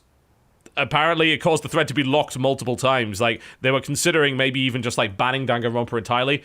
For the longest time, they banned Pokemon LPs, because they had kind of similar problems, and everyone did really bad Pokemon LPs. So, naming their Pokemon and voice acting their Pokemon, I was like, fuck that, that's terrible. But, yeah. I think of doing that. I gotta play me some Pokemon. Yeah, I was gonna say, you should do that. You voice act your characters in fucking Long Live the Queen. And really good voices. I'm a professional. Oh my.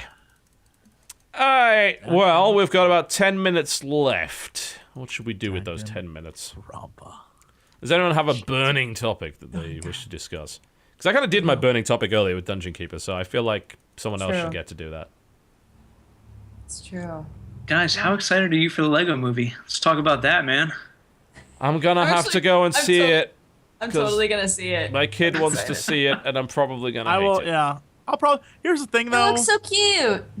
They know how to get an adult to the movie. Yeah. Because the whole, like they were like, let's fucking throw in Batman. Why not? I'm like, I'm there now. Yeah. And Will Arnett, I was Batman, like... I'm in. Yeah, Will Arnett should be Batman. I'm sold. You have my ticket. Yeah. I'll probably enjoy it more than I want to let on. I've got to be honest. Oh, yeah. It'll be fun. It feels the same way. I mean, a lot of it doesn't. A lot of it feels like there's a little bit of try-hardedness in there. Like, we're going to make this really fucking hip. But a lot of it has the same feeling of, oh my God, Wreck-It Ralph, where there's a lot of nostalgia-based humor in there. Yeah. That I'm like, all right, I'll go see you because you had the spaceman that I had when I was a kid with this little awful helmet that keep coming. Like, all right, I'm in. I'll watch you. And there's even like random things that like, kids are going to see that movie and they're not going to understand the Wonder Woman Invisible Jet joke. Invisible Jet, yeah. I mean, that's a reference kind of for us, but I don't know if they won't. I mean, you'd still get they it, did I guess, right? they did several more modern Justice League things that probably did the same thing with Wonder Woman, right? They have the Invisible Jet nose? I assume so. I mean, that was kind of an iconic part of the character. They wouldn't get rid of the Invisible Jet, right? Didn't they give her like flying powers or some bogus shit? Really? I don't know. I don't know. Like, she used to have Invisible Jet, now they're like, nah. I'm looking up the Wikipedia article on the Invisible Plane. Fly. It's whatever. Oh, wow. Gremlins on the Invisible Plane. That's... Oh. Came in, 1942 was when they actually put the Invisible Plane in there. Chat saying that Wonder Woman can fly now. I thought they got rid of the jet, yeah. Did they really get rid of the jet? Over the years, they keep changing her. Like, her lasso, like, its powers change from just getting people to tell the truth. Now it does all sorts of wacky shit. Like, I feel like things, times change, man. Times change. Yeah, so post-crisis version in the DC universe, she can fly regardless of wind currents and has little need for the invisible plane. Wow.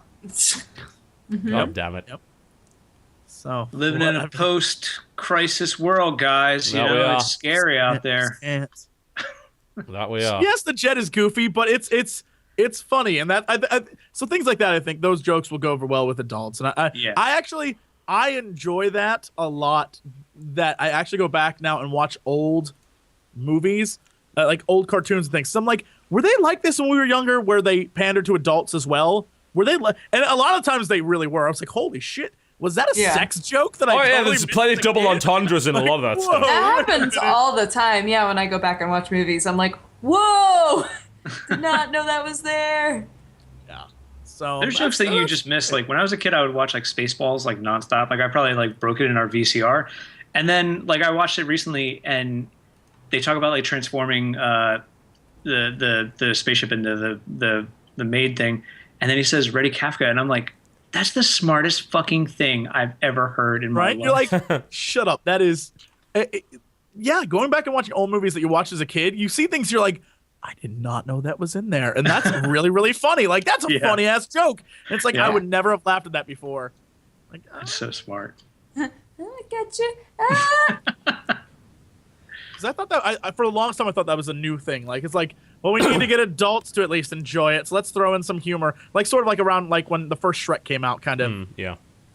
But apparently, I just never had a clue. Because when you're younger, I guess you just don't notice. And so, like, even someone in chat mentioned Rocko's Modern Life. Oh, dude, yeah. Go back and watch old Nickelodeon cartoons. They are, like, made for adults. Just like, holy shit. Oh, yeah. It's true. It's so true. So that's my thoughts on that. Fair enough. To be fair, it can't be worse than all the other movies that are currently out. Because they're all bad. Shit. Like, they really are. If you go look at a list of movies, they're all terrible. I mean, things that are out right now. I, Frankenstein, which is apparently fucking awful. Devil's Due, Oh my that god, awkward it was moment. so bad.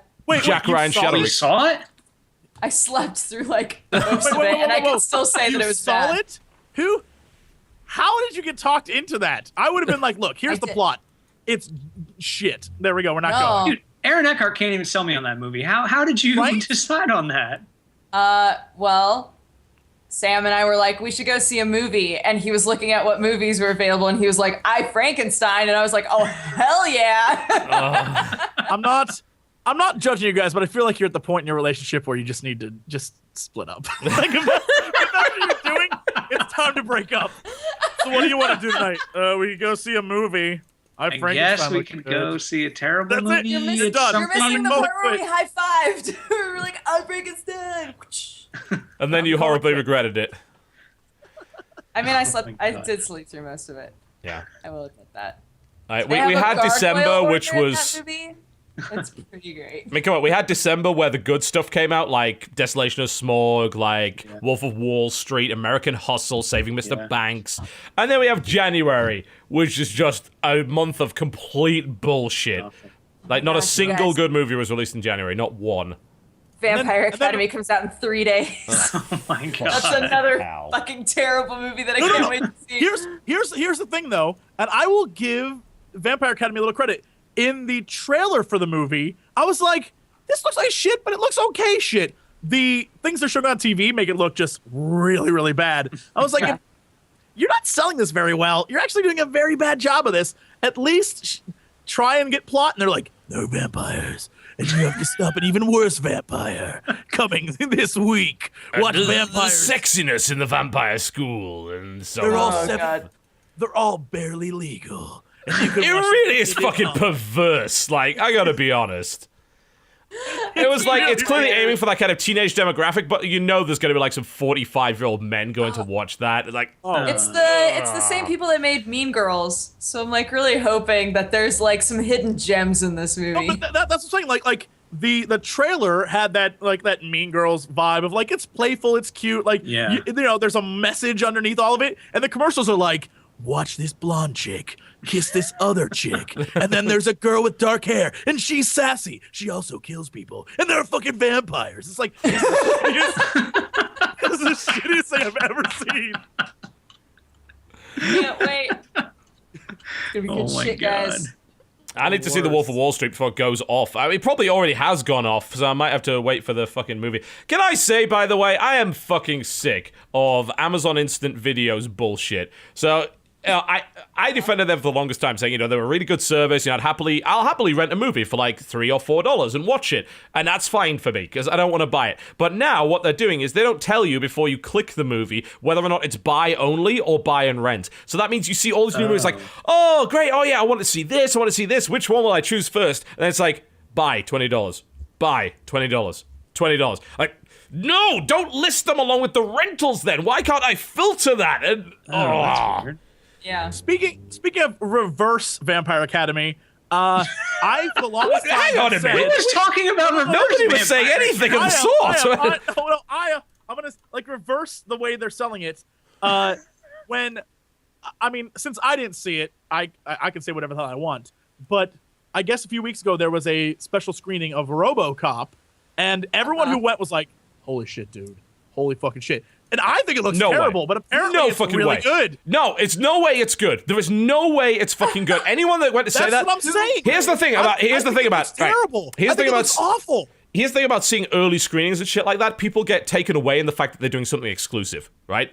Yeah. So all right. And basically, you know, they're psychologically sort of bent towards the idea. They probably got free shit while they were there. You know, they got treated like royalty. It's the same idea as those dodgy preview events that people get sent to with video games.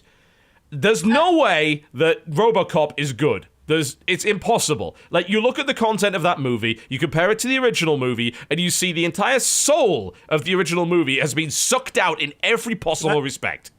The other day, we all got together and watched the original RoboCop, and I forgot how fucking fantastic that movie is. It's my brilliant. favorite part. I don't want to make any. Look, if you haven't seen RoboCop, you're oh, come on! You can spoil RoboCop. Come on. The end of the movie when the friend of like the guy who gets killed by that 70s show guy dad in his house when he has like the hookers over, like that guy. When his friend at the end, when RoboCop comes into the office building and shoots the bad guy out through the window, the his friend looks over to RoboCop and just gives him like this. It's so fucking funny. Out of nowhere, it's just they like cut to this guy and he's like, "Good job, RoboCop," and that's like how the movie ends. And it's like, this is the best '80s movie that ever existed. It's like, got such a good sense of humor, man. That's that Paul Verhoeven shit, man. Like he did that in like Star Trek Troopers, and he's just like, "Well, I've made my masterpieces. Good night." Yeah, see ya. That's actually one of the best parts of the movie that I guarantee would not be in the new one, is the way they sell the world isn't by like showing the world, it's by showing TV commercials from that time. Yeah. And so it's like that's like the guy's like, "I'd buy that for $1." Like that's what I like. All of it's great. All it's the commercials so good, man. are hilarious. The world building is fantastic, and they do it, and it's all tongue in cheek. It's all very dark. It satirizes many things. Like, what the fuck do you really? What is this satirizing? Bad remakes? I mean, come on. It takes everything out of it.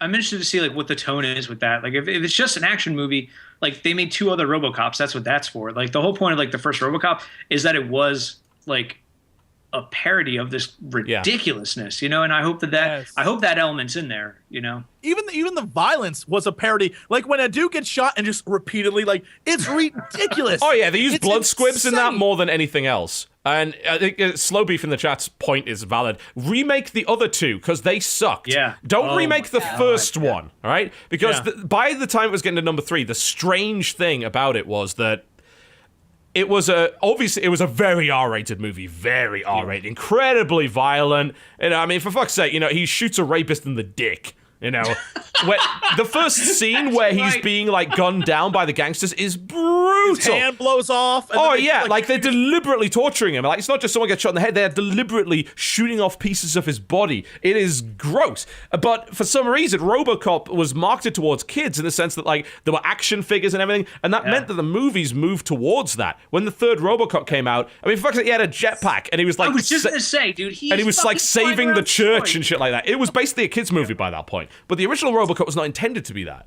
No, it became everything about the original RoboCop is great. Like even the fact that the I can't remember what the ED whatever the robot was. 209. The walker thing. Like RoboCop runs goes down the stairs and the thing can't go down the stairs. Yeah. It's just like defeated by doesn't stairs. know what to do. It's hilarious. It's fantastic.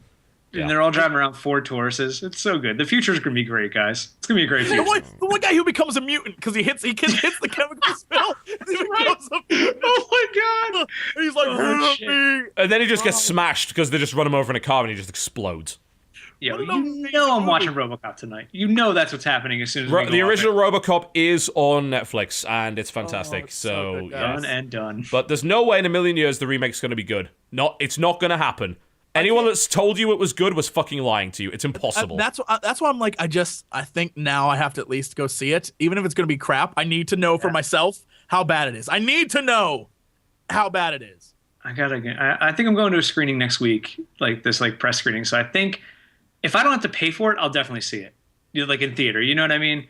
I'll give it a shot. I'll go. I'll be the test subject. I'll let you guys know. And then we'll put the debate. We can't trust you to be honest, man. You're going to be pampered over there. Yes, sell out. I'll be wearing my RoboCop hat, my RoboCop shirt, my RoboCop visor glasses. It's gonna be great, guys. It's gonna be a great movie, guys. Question. Yes, Dodger. I've never seen RoboCop. Wow. Oh my god! Watch it tonight. Watch it No. Here's my question. Here's my question. Should I wait and see the new one, and then watch the old one? You should just not watch the new one. At all. But I'm gonna watch it. No, don't support shit. Stop giving money to shit. TB, what if it's not shit? But it TB, that's all I do at the cinema is give my money to terrible movies. Stop. That's what they're for me. RoboCop is the dungeon keeper of movies. Don't do it. It's a soulless cash-in. Don't fucking do it. Which is the perfect time to end the show. Right, so, thank you for watching the Corruptional Podcast. We'd like you to check out our channels, though. So, Mr. Nick Murphy of the Continue Show, what can we expect from your channel in the next few weeks? What's coming on? We got a lot of good stuff. First, I meant to mention this earlier. So myself, my show there's the show that we do, and a bunch of other people who we're affiliated with, launched a new site, normalboots.com. You can see people like JonTron, Peanut Butter Gamer, Pro Jared, Digino Gaming's on there. We're on there, and Oh, there's this new guy, Satchel. He's great. His stuff is very educational. He's great, man. He's my boy, dude. But yeah, check out our site. You can see all of our videos on there. It's a lot of fun. We're super excited about it. Good stuff. Dope. What else are you doing? I hear there's something coming that I can't that you guys can't spoil, but it's comic booky. Sort of like something's happening. Look, Tumblr told me to bug you about something. I can't remember what it was. So I did. We're done. Let's move on.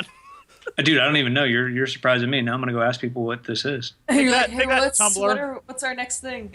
There's something secret coming that you guys are keeping secret from everyone. They wanted me to ask you on the show, so I did. You don't know. Shit. We're done, Tumblr. Deal with it. Yeah. Yeah. We've got a couple other. We play. We have a new episode going up tomorrow on Normal Boots. It's going to be an Olympic game. On Genesis, they made this like Lilyhammer Winter Olympics game. So we play that in honor of the Olympics. It's going to be a lot of fun. All right. Fair enough. Appreciate it, guys. Jesse.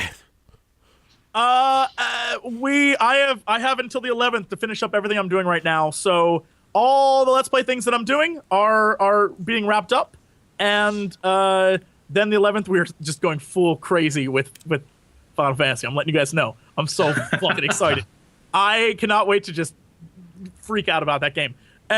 Both good and bad, I'm sure. And then you can see the first 2 episodes of Jesse Sells Out, the show where I fully sell out every episode. And the last episode is not brought to you by Dr. Pepper. It's the drink your sister loves. And so that is you know, you guys complained. Here's your answer. Deal with it. You're still complaining, which I think is the best. I'm like, you guys are assholes. But now you have a show with me tonight. That's now you have a show. So deal with it. That's my sellout show. And so that's happening as well. And so I love how it's like the fucking troll's fault that this show exists. You fucking reaped what you sowed, guys. That is your fault. I got you this. So fucking deal with it. They're like, I can't believe Jesse's actually selling out. I was like, you wanted it. Enjoy. So you want a transparency? Here you go. Anytime someone pays me money to look at a game, I will do so. And for those of you who say like, "Oh, Jesse, you're horrible," I want to thank everyone who played Guns of Icarus Online, because they were doing it for charity, and that was awesome. Yeah. And so screw you guys who were like, saw like a big difference too when we put out our videos. That so how about that shit, nerds? Get out of here. So Jesse Sells Out. That's it. And then, you know, the usual is over on my channel. So go watch it. Good shit. The biggest complaints that I got on my Guns of Icarus video were not about it being like a paid for thing, but were that we did not play together. They were like, Jesse did this too. Why didn't you guys play? This is boring. I think our schedules were screwy, but I will say that when the single player version of that comes out, which I think I got them to say to expect something around PAXI time, but when the single player, or not single, but like campaign version, you can make a crew of 4, and I'm like, we need our old crew back. We need to get the crew together. We need to go. Sounds good. I'll get mine together, and we'll gun you down as usual. You can't, because it's a single player campaign. You can only work with your crew. So okay, I will come on the ship and sabatage it. Get out of here. Welcome. Well, you're welcome aboard. Hang on a minute. That sounds like a correctional place right there. Yeah. It does sound good. It does sound good. Oh, so that is fantastic. Which will eventually happen, guys. Honest, we're not kidding. That's the thing. We were talking about it before the show. Even it's like we should probably do that. Okay. We'll do the show. And I think it also proves. Like with the sellout show, that the things we take money for aren't like the 2 things I've done are Loadout, which is a really silly fun game, and Guns of Icarus. Like, oh, you guys got me. I've sold out my principles and my morals. You guys got me. Sold out your principles, the games you liked in the first place. Yeah. Yeah, you got me, guys. Definitely. Dodger, what's coming? Oh, that's right. We're on to me. Okay. Yes. So we played through all of the Hugh storyline on Always Remember Me, which means we only have 1 man left. So Hugh is going to be going up this week. And then I played more Octodad. We're going to be playing Wolf Among Us today. And that's all on Press Heart. And I have another channel called Dexterity Bonus where I vlog every day and talk to my cats. And eventually there's going to be a video going up of me trying to bathe one of them. So enjoy that. And That's my life. All of the socials are Dex Bonus, DEXBONUS. So come hang out. Grinding. Yeah. Yes, Jesse? Nothing. Also, at Jesse Cox. You should probably go there too. But no, I appreciate that you've fully embraced. And I give you 10 years. I give you 10 years before you end up like so many people in LA who live in a hovel with just trash and cats, and you pet them and bathe them, but you're still making videos. But your hair's white somehow, but also like scraggly white, and you still have the exact same like whatever that is, like cardigan thing, but this one, it's ripped because the cats keep clawing at it, and you're just like, and my babies, and you just talk to the camera. Oh, that's so vivid. I'm terrified. That's gonna happen in 10 years. I gotta get working. I give you a good 10 years. Okay, cool. You have a good 10 years. The next 10 years is great. 10 years, yeah. After that, you are a fucking mess. Downhill, just crash. Your skin becomes like LA tan, so you're just your leather face, and you're just like, my babies. My babies. That's you. Perfect. All right. Disturbing. TB, what about you? Things. Oh. There you go. We're done. Yeah, so I will also be doing an Octodad video, most likely with the misses, because I think that's the only way to look at it. I was sitting down, I was like, how do I critique this? And my answer is I kind of can't, so let's just shout at each other for 20 minutes, and that will be the video. And to be fair, I did an Octodad video like a year ago, because I'm ahead of the curve as always, but if you want to check that out, you can. Aside from that, I will do the co-op with the misses. Other videos coming out this week. I just brought back a series. I brought back This Is Why We Can't Have Nice Things. I did it on Dungeon Keeper 2. You should probably watch it. I did. Aww. I did. You remember doing that show with me like 3 fucking years ago. A long time ago, yeah. Yeah, but it's Sacrifice. It was fucking awesome. But yeah, I brought that back. I will most likely do another one. I'm looking at Emperor Battle for Dune right now, honestly, which was a fucking amazing 3D strategy game. It was, I believe it was the last 3D RTS. It was the last RTS that was made by Westwood. Like, they made it before Earth and Beyond, and then they shut down. So it was like the last game they made. It was a fucking brilliant game. So, yeah, I'm messing around with that at the moment. So I'm thinking of doing a bit of a retrospective on that, and maybe a couple of the other Dune games in the process. WTF is, I have so many games that I could WTF is. This does not mean I will. Just want to point that out, but... Games that I am currently considering are Aqua Kitty, Milk Mine Defender, which is about undersea pirate cats that are defending the milk mines. Speaking of cats, I keep getting tweeted about how I need to play that game. That doesn't surprise me. Castle Miner's Ed, which I'm told is fucking terrible, so I'm really looking forward to that. Also, apparently someone made a negative review and got it taken down through copyright claims, so I'm very much looking forward to getting another 3 million views when they try and fuck with me. Try it. Just fucking try it. See what happens. Aside from that, we've got Burning Cars. I'm thinking of looking at Loadout. I did look at it in the alpha, but it's been a while, so I should have a look at that again. Saturday Morning RPG, Castle Doctrine, Our Darker Purpose. I still haven't done Broken Age, I still haven't done Strike Vector, and I still haven't done Recoil, and also Echo Prime. So I got a lot of shit on my plate, thank you very much. Wow. And in the meantime, I will shove in some Hearthstone videos, because I really like money.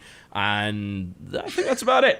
And for those who do not know, Shoutcraft Clan Wars kicks off this month. Hopefully within the next couple of weeks. I don't have a definitive date yet, I'm just waiting for all the teams to get back to me, but I've got a calendar, I've got 7 wars kind of all set up over the next sort of month or so, ready to go. I just need the teams to confirm. We're going to kick it off this month, and it's going to be fucking great. It will be on MLG TV exclusively, and I'll also be putting the VODs up on my StarCraft channel, youtube.com/TotalBiscuit. Clan Wars! Yeah. It's going to be great. There's a map with lava on it. Fucking awesome. All right, folks. When are you gonna have a boat? When are you gonna get a boat with StarCraft players on it? Boatcraft? And then they play StarCraft on a boat with music, and then everyone goes to the boat, and you have a big boat. Well, party. The reason you don't do that is because StarCraft 2 requires a proper internet connection in order to work. So StarCraft 1, old school. Oh, Brood War? School. Yeah. Let's Brood War the shit up. Yeah, absolutely. Bring it back. Yeah. That sounds good, because Brood War actually runs on LAN, whereas StarCraft 2 does not. So you could not play StarCraft 2 in the middle of the sea, unfortunately. which is like one of the biggest things that I still complain about to this very fucking day. I just want to play StarCraft in the middle of the sea. Why would you let me do that? I'm pretty much done, folks, as are the rest of you by the looks of it. Please check out our channels. They are below. They've been below our faces for the last 3 hours. Please go there and watch our videos. And please, and videos. And this was the Co-optional Podcast. Thank you very much for watching. We will see you again next time, possibly next week, for more bollocks. Good night. Bye-bye.